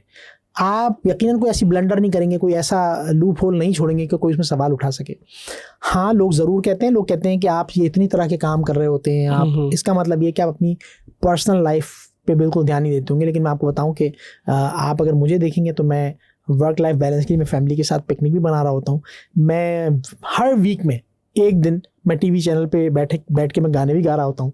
ठीक है, मैं आपको बड़े बड़े इवेंट्स के अंदर और जो एक्सपर्ट्स हैं उनके साथ बैठे हुए ब्रेनस्टॉर्मिंग करता हुआ भी नज़र आऊँगा। तो हर चीज़ का एक वक्त है और हर काम की भी एक नीड है। अगर आप जस्ट फालतू बैठे हुए टाइम ज़ाया कर रहे हैं तो कल आप यकीनन फंस जाएंगे, आप किसी के सवाल का जवाब नहीं दे सकेंगे। लेकिन अगर आप किसी जगह बैठे हैं, मिसाल के तौर पर मैं सोशल मीडिया, मुझे लोग ये समझते हैं मैं सोशल मीडिया बहुत ज़्यादा इस्तेमाल करता हूँ, लेकिन मैं वो क्यों समझते हैं? क्योंकि मेरी रोज़ की या हर दूसरे दिन की कोई पोस्ट मौजूद होती है, मैं किसी इवेंट में गया होता हूँ। लेकिन अगर आप मुझसे पूछेंगे कि फला दोस्त की पोस्ट देखी थी, उसने लगाई थी, तो मुझे नहीं पता होगा। क्यों? क्योंकि मैं दूसरों की, मैं सोशल मीडिया का जो पॉजिटिव पर्पज़ है ना, मैं उसको यूज़ कर रहा हूँ, और वो क्या है? अपने आप को मार्केट करना। उसका नेगेटिव इम्पैक्ट क्या है कि आप लोगों की मीम्स देख रहे हैं, वीडियोस देख रहे हैं, जोक्स पढ़ रहे हैं और आप अपना टाइम वेस्ट कर रहे हैं। तो ये सिलेक्शन की जो है वो पे डिपेंड करता है कि आप उस पर एक्चुअली क्या काम कर रहे हैं वहाँ जाके। तो मुझे आपने मेरे साथ जो लोग कनेक्टेड हैं सोशल मीडिया के ऊपर, मुझे उनका नहीं पता चल रहा होता कि उन्होंने क्या। हाँ, जो सामने जो पोस्ट आ जाती है एक दुक्का, वो तो ज़रूर हम उसके ऊपर रिएक्ट कर देते हैं। लेकिन अगर आप मुझसे कोई पर्टिकुलर आप कहेंगे मुझे फला दोस्त सबका पता है कि उसने क्या पोस्ट किया है, कब किया था, क्या चीज़ डाली थी, तो यकीनन मेरे माइंड में नहीं होगी। बस मुझे आपका पॉजिटिव मुझे दिख भी रहा आपकी एक कोट के ऊपर। ये इसका मुझे रीज़न भी जानना है कि आप ये फ्लैग क्यों लगाते हैं, और उसके नीचे एक और लोगो है जो मुझे भी देख नहीं रहा है। अच्छा, मैं फ्लैग का मैं आपको पहले बताऊं कि एक दफ़ा फ्लैग 14 अगस्त के महीने में हम लोग फ्लैग बहुत लगाते हैं घर पे, गाड़ी पे। तो सिर्फ 14 अगस्त के दिन ही लगाते, उससे पहले तैयारी करते, उसके बाद ऐसे ही कुछ हुआ था कि मैं जो है वो प्रोफेशनल लाइफ में आ चुका था। अगस्त का महीना था, मैं किसी इवेंट में गया तो मैंने अपने कोट पे ये फ्लैग लगाया, और इत्तेफाक से जब नेक्स्ट टाइम मैं वो कोट पहन के गया तो सितंबर का महीना स्टार्ट हो चुका था और वो फ्लैग लगा था। तो एक साहब ने मुझसे कहा कि भाई अगस्त ख़त्म हो गया है। वो बात मुझे बहुत ज़्यादा असर कर गई। मैंने कहा क्या हमारी मोहब्बत जो है वो, जिस तरह हमने माँ बाप को आज डिग्रेड कर दिया है कि माँ बाप का काम सिर्फ हमें पालना और बढ़ा देना है, उसके बाद हम माँ बाप की केयर नहीं करते। जबकि माँ बाप के लिए तो है ना कि अगर आपने माँ बाप के चेहरे को सिर्फ इसलिए देख लिया, ज़ियारत की नज़र से देख लिया, तो आपको एक हज का सवाब है। ठीक है ना? तो हम पाकिस्तान को भी शायद ऐसी कंसिडर कर रहे हैं कि अगस्त में इसकी कदर करनी है, वो भी 14 अगस्त को करनी है। वहाँ से एक वो चीज़ जागी कि नहीं, मुझे तो 365 दिन इस मुल्क के लिए नवाफिल अदा करनी है कि मुझे एक आज़ाद फ़ज़ा में सांस लेने की एक जगह मिली है जहाँ जिसने मुझे इस काबिल बनाया। आज मैं जो कुछ हूँ, अगर इस जगह खुदा न खास्ता किसी नेगेटिविटी का एक मेंबर होती तो क्या मैं यहाँ तक पहुँच रहा था? अगर मैं आज खड़ा हूँ, आज मैं लोगों को ये सब चीज़ें बता रहा हूँ, मैं कामयाब तो नहीं अभी भी अपने आप को कहता, लेकिन अगर मैं लोगों के लिए एक मिसाल हूँ, मिसाल के तौर पर, तो कैसे हूँ उसमें सबसे पहला हक तो मेरे मुल्क का बनता है। और हम अपने मुल्क से, पाकिस्तान ने हमें ये नहीं दिया, पाकिस्तान में हमने पाकिस्तान को क्या दिया? So I keep trying my best कि अब तो बल्कि मेरा फर्म बिलीव है कि I am nothing without it. बिल्कुल ऐसे ही है, विदाउट दिस, सिर्फ आपका नहीं सर हमारा भी यही है। एग्जैक्टली। सो ये सोच है, अल्लाह ताला से दुआ मैं यही करूँगा कि हम अल्लाह ताला हम सब के दिलों में अपने मुल्क से मोहब्बत जो है वो पैदा करे, और ये हमें बताए कि अगर हम आज क्योंकि हमें पता नहीं ना, ये आज़ाद फिज़ा में जो हम सांस ले रहे हैं ना, हमें इसकी अहमियत का अंदाज़ा नहीं। ये कब होगा? अल्लाह ना करे कि जब हम किसी ऐसी जगह पे हों जहाँ पर हम जो है वो होस्टेज हों और हमारे को उठने बैठने भी डंडे पड़ रहे हों, फिर हमें पता लगेगा इस आज़ादी। अभी हमें ये फॉर ग्रांटेड ले रहे हैं ना, इसको हमें मिल गई, घर बैठे बैठे मिल गई है, तो हमें इसकी कदर नहीं है। लेकिन हम उन लोगों से पूछें जिनके पास आज़ादी नहीं है, तो फिर हमें इसका पता लगेगा। तो मैं क्या वही वाली बात कि क्या ज़रूरी है कि उसके लिए पहले होस्टेज बने तो हमें अकल आए? हमें क्यों आज इसकी अहमियत का एहसास नहीं है? तो हमें आज नहीं बल्कि अभी से अपने मुल्क के साथ सिंसियर रहना, मोहब्बत का इजहार करना मोहब्बत है। करनी, और बिल्कुल। हमें सबको, हमें ये इससे मतलब इसमें कोई उम्र की कैद नहीं है। जो आज 5 साल का है, 10 साल का है, 20 साल का है, 50 साल का है, उसे अपने लेवल पे इस मुल्क को रिटर्न बैक करना चाहिए। और यकीनन I have firm believe on this कि इंशाल्लाह माजी करीब में अगर हम इस रविश पे काम करते हैं तो बहुत जल्द ये अमन व सलामती का गहवारा होगा ये मुल्क। अच्छा, माशाल्लाह से आप इतने सारे काम कर रहे हैं, मुझे बड़ी खुशी होती है कि एक पर्सन इतने सारे काम कर रहे हैं, और जो भी सुनेगा उसका भी दिल करता है कि मैं ये भी कर लूँ, ये भी कर लूँ, बट वो इन द एंड बोलता है कि यार मैं टाइम नहीं है। तो आपकी वो क्या हैबिट्स हैं, वो क्या आप स्टेप्स लेते हैं, सुबह आप क्या सोचते हैं, इन द एंड तक आप सारे गोल को करते हैं? तो मैं जानना चाहता हूँ आपकी क्या की हैबिट्स हैं जो आपको लगता है कि मेरी सक्सेसफुल में जो है ना बहुत ही अहम रोल अदा कर रही हैं? देखिए, time management is the main thing कि मुझे ज़ाहिर है फैमिली को भी टाइम देना है, मुझे एंटरटेनमेंट भी अपनी लेके चलनी है, मुझे बिज़नेस को भी टाइम देना है, मुझे सोशल एक्टिविटीज़ को भी टाइम देना है, मुझे सोशल मीडिया भी यूज़ करना है, जैसे मैंने आपको बताया।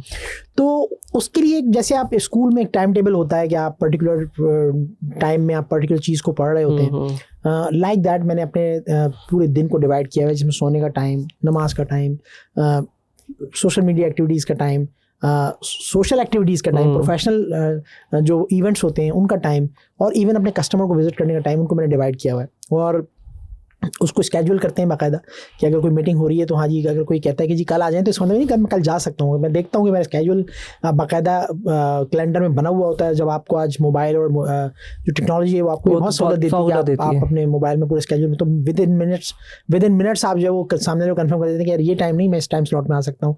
फिर वहाँ ये इस चीज़ का ध्यान रखना होता है कि जी ठीक है, अगर मैं सपोज़ कि मुझे आज शहर के इस कोने से उस कोने पर जाना है तो मैं कोशिश करता हूँ, क्योंकि आज शहर में पर्टिकुलरली जो पीक आवर्स होते हैं उनमें आपको आने जाने में आपको ये पता नहीं होता कि आप 1 घंटे में पहुंचेंगे या 3 घंटे में पहुंचेंगे। बिल्कुल। सो मेरा तरीका ये होता है कि जब मैं किसी एक डायरेक्शन में जा रहा हूँ तो मेरी कोशिश होती है कि मैं वहाँ पे 2-3 मीटिंग्स एक साथ में, इससे मुझे डबल फ़ायदा होता है। एक तो मेरा टाइम सेव होता है, फ्यूल सेव होता है, एफर्ट सेव होती है। मैं 3 लोगों के पास अलग अलग दिन जाऊँगा तो मेरी ट्रिपल एफर्ट लगेगी, और अगर मैं वही 3 मीटिंग्स एक दिन में निपटा के आ जाऊँगा तो आई बिलीव कि मुझे 1/3 एफर्ट करनी पड़ेगी।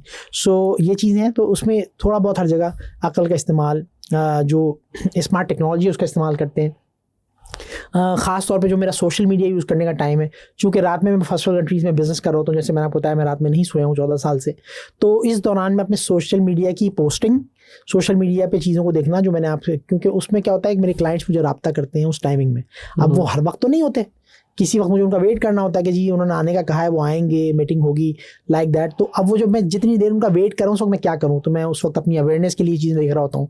यूट्यूब पे मैं वीडियोज़ मैं भी देख रहा होता हूँ, मुख्तलिफ जगहों में जाके मैं मुख्तलिफ जो डिस्कशंस चल रही हैं, वेबिनार्स हो रहे हैं, मैं उनका पार्ट भी बनता हूँ। और इस तरह से एक एक्चुअली जब आप एक स्केड्यूल लेके चल रहे होते हैं तो आपके लिए चीज़ों को मैनेज करना बहुत आसान हो जाता है।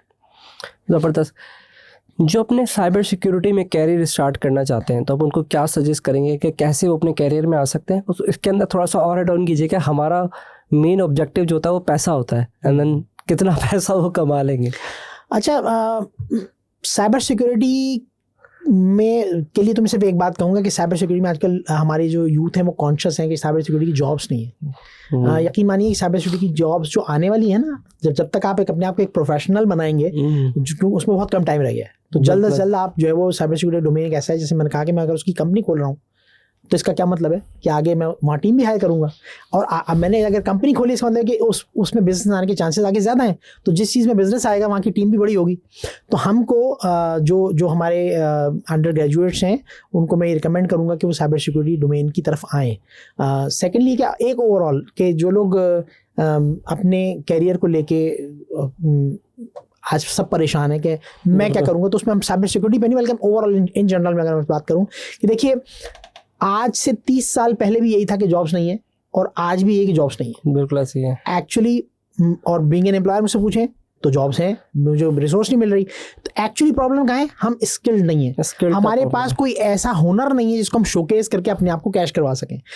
तो सबसे पहले हमें अपने अंदर कोई स्किल पैदा करनी है। वो स्किल ज़रूरी नहीं है कि वो IT की हो, साइबर सिक्योरिटी की, वॉट एवर आपका जो, और अगर आपने वो कोई स्किल ऐसी पैदा कर ली जो आपका पैशन भी है, तो बिलीव मी फिर आपको कम भी कोई नहीं हो सकता। तो अपने आप को सबसे पहले ये देखिए कि अपने आप को आप शोकेस क्या करेंगे as a graphic designer, as a cyber security professional, as a developer, as a mobile app developer, as a full stack developer, as a business development executive, as a digital marketer, as a social media manager, whatever जो आप समझते हैं कि आप अपने अंदर वो skill पैदा कर सकते हैं। आज हमारे जो लोग ग्रेजुएशन के लिए जा रहे होते हैं, वो पास आउट होने के बाद मैंने नोट किया है कि वो उन्होंने किया इंजीनियरिंग, 4 साल का प्रोजेक्ट जो किया है उन्होंने, 4 साल पूरी ग्रेजुएशन जो की है, उसके बाद ग्राफिक डिजाइनिंग की ट्रेनिंग्स ढूंढ रहे होते हैं। वो काम जिसके लिए ग्रेजुएशन होना जरूरी नहीं है। इसका मतलब ये है कि वो 4 साल बाद जहाँ निकलते हैं तो उन्हें कमाने की, चूंकि टाइम बहुत कम है, कमाना है, तो फिर उन्हें लगता है कि अब हमें जल्दी से हमें जो भी स्किल मिल जाए। तो ग्रेजुएशन लेवल पे जब आप जाएँ तो हम जो एक फॉल्स ख्वाब देख रहे हैं कि हमारे यहाँ जो भी अब पढ़ने जा रहा है, देखिए 8th क्लास तक हम स्कूल का सिलेबस पढ़ते हैं, पास हो जाते हैं। 9th मैट्रिक में हम 5 ईयर पेपर्स पढ़ते हैं, पास हो जाते हैं। फर्स्ट इंटर में हमें कहा जाता है फलाने टीचर के नोट्स पढ़ लो, पास हो जाओगे। तो हम यूनिवर्सिटी में भी एक्सपेक्ट कर रहे होते हैं कि हम यूनिवर्सिटी में जाएंगे और 4 साल बाद हमें एक ट्रे में जो है डिग्री, नौकरी और लड़की हमें जो तीनों चीज़ें एक साथ ट्रे में रख के दे दी जाएंगी। ये एक सुहाना ख्वाब है और कुछ नहीं।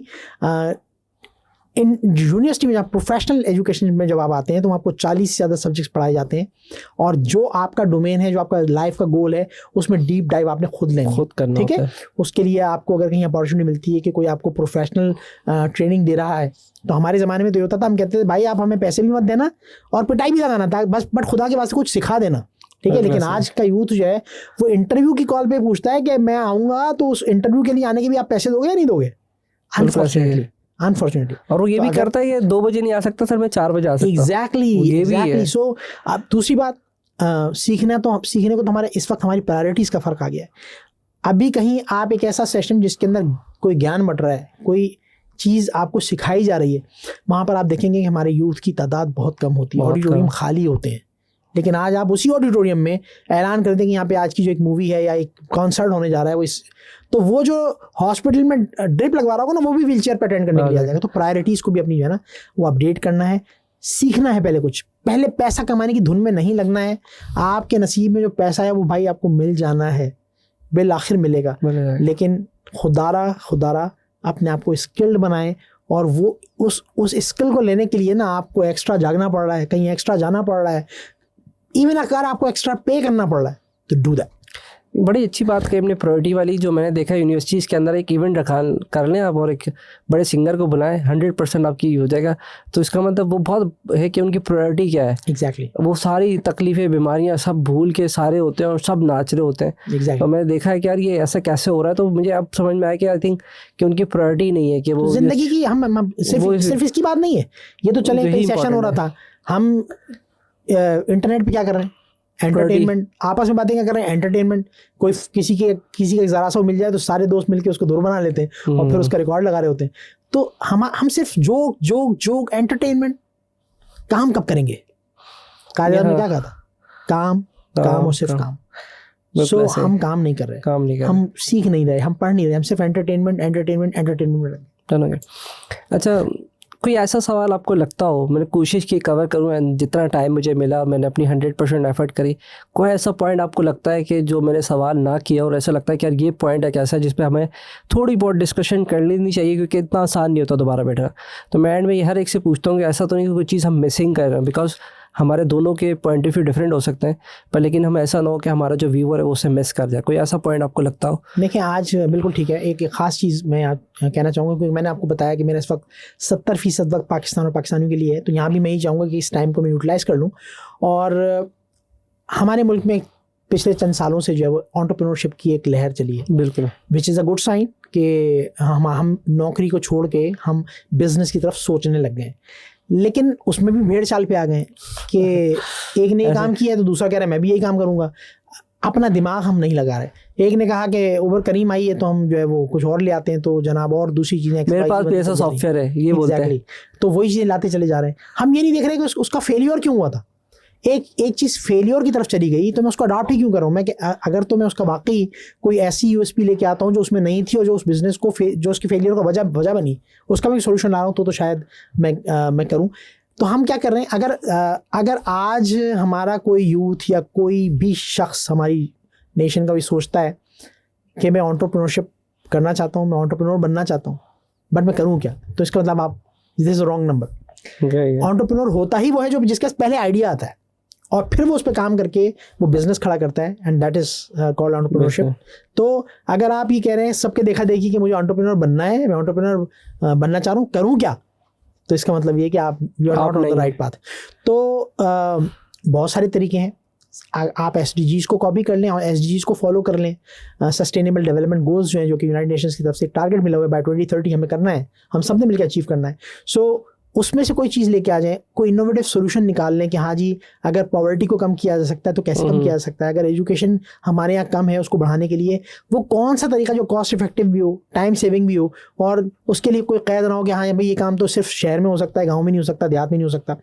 तो इस तरह से सोचेंगे जब हम, उस तरह से हम जब एंटरप्रेन्योरशिप के आइडियाज़ निकालेंगे तो फिर जो है वो अच्छा, लड़कियों ने इसी तरह से, चूँकि हमारे यहाँ आबादी का जो है वो मोर देन 55% फीमेल्स हैं, फीमेल्स ने भी अपना एक बहुत स्पेसिफिक डोमेन रख लिया है कि हम होममेड फूड का बिजनेस कर सकते हैं, हम बुटीक कर सकते हैं, हम जो है वो हर्बल कॉस्मेटिक्स कर सकते हैं। 3-4 चीज़ें आपको यानी बहुत ज़्यादा नजर आएंगी। क्यों आप एक सॉफ्टवेयर हाउस क्यों नहीं खोल सकते? एक फीमेल भी एक सॉफ्टवेयर, क्योंकि जब ग्रेजुएट हो रही हैं, जब कंप्यूटर इंजीनियर बन रही हैं, जब कंप्यूटर साइंस की ग्रेजुएट हो रही हैं, तो फिर सॉफ्टवेयर हाउस क्यों नहीं खोल सकते? ठीक है, तो थोड़ा सा एक्सपोजर को बढ़ाना होगा, थोड़ा सा अपने ऊपर यकीन करना होगा, थोड़ा सा, ठीक है ना, कि हम लोग सिर्फ कॉन्शियस होके चल रहे हैं। तो जब आप अपने ऊपर बिलीव करते हैं, अपने ऊपर यकीन करते हैं कि हाँ मेरी नीयत भी अच्छी होगी और मैं मेहनत भी कर लूँगा, बस ये 2 चीज़ें देखनी आपने, और फिर अच्छी डायरेक्शन में, और फिर अल्लाह पर आपने यकीन करके उस पर काम शुरू कर देना है, तो आपको भी आगे आने से, कामयाब होने से कोई नहीं रोक सकता। देखें ज़्यादातर लोग इस वक्त नाकाम क्यों हो रहे हैं? जब हम एक दूसरे को फॉलो करें तो एक नाकाम, दूसरा भी नाकाम, तीसरा भी नाकाम, चौथा भी नाकाम, और कुछ नया नहीं सोच रहे ना, कुछ इनोवेटिव नहीं सोच रहे। एग्जैक्टली। जैसे मुझे आपका एक बड़ा अच्छा, अभी आज का जो मैं अगर आपका ही दूं तो हमने जैसे वो चैरिटी का जो सिस्टम आप बना रहे हैं, तो वो बहुत ही मुझे बहुत पसंद आया। समथिंग के कुछ इनोवेटिव है, चलेगा नहीं चलेगा एक हम अभी उसकी बात नहीं कर रहे, देर इज समथिंग इनोवेटिव कि हाँ कम से कम हो सकता है किसी वो एक लाइन को ही पकड़ लें कि यार कम से कम रिश्तेदारों तक हम नहीं पहुंच पा रहे, हम वो भी घबरा जाता है, हम भी घबरा जाते हैं, या फिर हम चौड़े में आ जाते हैं ज़्यादा, तो वो फिर हमसे मांगता नहीं है। तो दिस इज़ द ब्रिज। हाँ ठीक है, अब आप, मुझे इसलिए भी अच्छा लगा जैसे कि सिलानी अपने एरिया में काम कर रहा है और डिफरेंट एरिया अपने एरिया में काम कर रहे हैं, तो ये गैप आपने आइडेंटिफाई करके इस तरह से इनोवेटिव सोल्यूशन है एक तरह से। देखिए मैंने कैसे निकाला, मैंने कोई मतलब मुझे कोई रात में ख्वाब इस तरह से इनको सोल्यूशन निकालना। एक्चुअली वो मैंने इसके लिए बहुत आसान एक चीज़ कही कि पाकिस्तान में जो इतनी सारी प्रॉब्लम्स है ना, ये आपके लिए अपॉर्चुनिटीज़ है। बिल्कुल ऐसे अब ये आपके ऊपर है कि आप किस प्रॉब्लम को अपॉर्चुनिटी में कन्वर्ट करते हैं। मिसाल के तौर पर मैं एक मिसाल दे देता हूँ आपको कि बैटरियाँ चोरी हो जाती हैं। बिल्कुल है। स्क्रीन्स जो होती हैं, वो मल्टीमीडिया जो लगा होता है गाड़ी के अंदर, वो चोरी हो जाता है। बिल्कुल ऐसे ही है। ठीक है, तो गली में मट्टी उड़ रही है, बहुत सारे कुत्ते हैं, ये सब अपॉर्चुनिटीज हैं। तो आप इन सब के लिए अगर कोई इनोवेटिव सोल्यूशन ला सकते हैं, ठीक है, यानी फर्ज कीजिए कि मेरी गाड़ी में कोई इंट्रूजन करता है, मेरी गाड़ी को कोई जो है वो हिलाता है, ज़ाहिर दरवाज़ा खोलेगा, बंद करेगा, अंदर बैठ के चीज़ निकालेगा, तो गाड़ी थोड़ी बहुत मूव होगी। तो अगर उसके लिए मैं कोई ऐसा सेंसर उसके अंदर लगा के कोई ऐसा सॉफ्टवेयर ऐप बना देता हूँ कि गाड़ी जब मेरी मूव हो तो मुझे पता लग जाए। अच्छा, वो हॉर्न की शक्ल में ना हो, क्योंकि अगर मैं फर्ज कीजिए मैंने लगाया हुआ है और मैं बैठा हुआ हूँ 15 फ्लोर पे, तो क्या हॉर्न की आवाज़ मुझे वहाँ आएगी? नहीं आएगी। ठीक है, तो वो लेकिन मेरे पास एक चीज़ हर वक्त मौजूद है, वो मेरा मोबाइल है। तो मेरे मोबाइल में कोई ऐसा अलर्ट जनरेट, कोई ऐसा वाइब्रेशन हो जाए कि मैं सोते में से भी जाग जाऊँ, तो शायद 100% तो नहीं, लेकिन शायद कुछ लोगों के आंसू रुक जाए, शायद वो चीज़ें कम हो जाए। ठीक है, तो ये वो चीज़ें हैं जिन पर अगर हम काम करें और इन प्रॉब्लम्स का हम हल निकालने की तरफ आएँ, ना कि हम सिर्फ बस कंप्लेनिंग रहें और कंप्लेंट्स करते रहें, हम इन चीज़ों को सोल्यूशन निकालने की तरफ सोचें, तो हमें स्टार्टअप आइडियाज़ मिल सकते हैं इंशाल्लाह। बहुत बहुत शुक्रिया नुमान भाई आपका, और बहुत मज़ा आया आपसे बात करके, और नए नए आइडियाज़ पे भी डिस्कशन किए। और आई थिंक हम मज़ीद, अगर कोई हमें कमेंट आता है कि मज़ीद आपके साथ कोई डिस्कशन, क्योंकि मुझे लगता है कि अगर जितनी डिस्कशन होगी इतने नए नए आइडियाज़ आएंगे। और आपके प्रोफाइल्स में डिस्क्रिप्शंस में दे दूंगा, तो अगर कोई साइबर सिक्योरिटी में आना चाहे तो आप उनकी हेल्प आउट करने।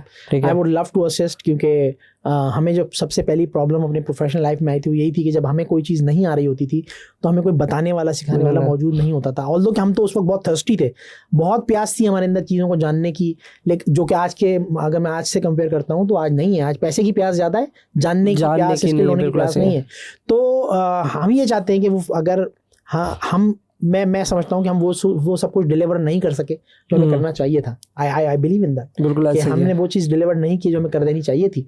तो हम किस तरह उसका जो एक यूँ कह लीजिए कि वो जो शॉर्ट कमिंग है उसको हम कैसे फुलफिल कर सकते हैं, वो ये है कि हम आने वालों को एम्पावर कर दें। तो वो इंशाल्लाह काम शायद हम नहीं कर सके तो वो लोग कर जाएं, तो हम उसके लिए हमेशा Ready हैं माई सर। सेल्फ मैं अवेलेबल हूँ सोशल मीडिया पे। मेरा लिंक्डइन पेज है, फेसबुक पे मेरी जो प्रोफाइल है वो तो चूंकि उसमें फ्रेंड रिक्वेस्ट कंप्लीट हो चुकी है, 5000 की लिमिट पूरी हो माशाल्लाह। चुकी है, तो वहाँ आप मेरा जो पेज है ENGR काजी नोमान मुजाहिद, इंजीनियर काजी नोमान मुजाहिद, उसको आप फॉलो करें और उसके आप ऊपर में बहुत सारी चीज़ें, बहुत सारी इन्फॉर्मेशन शेयर करता रहता हूँ, और आप मैसेंजर के थ्रू तो रब्ता कर ही सकते हैं।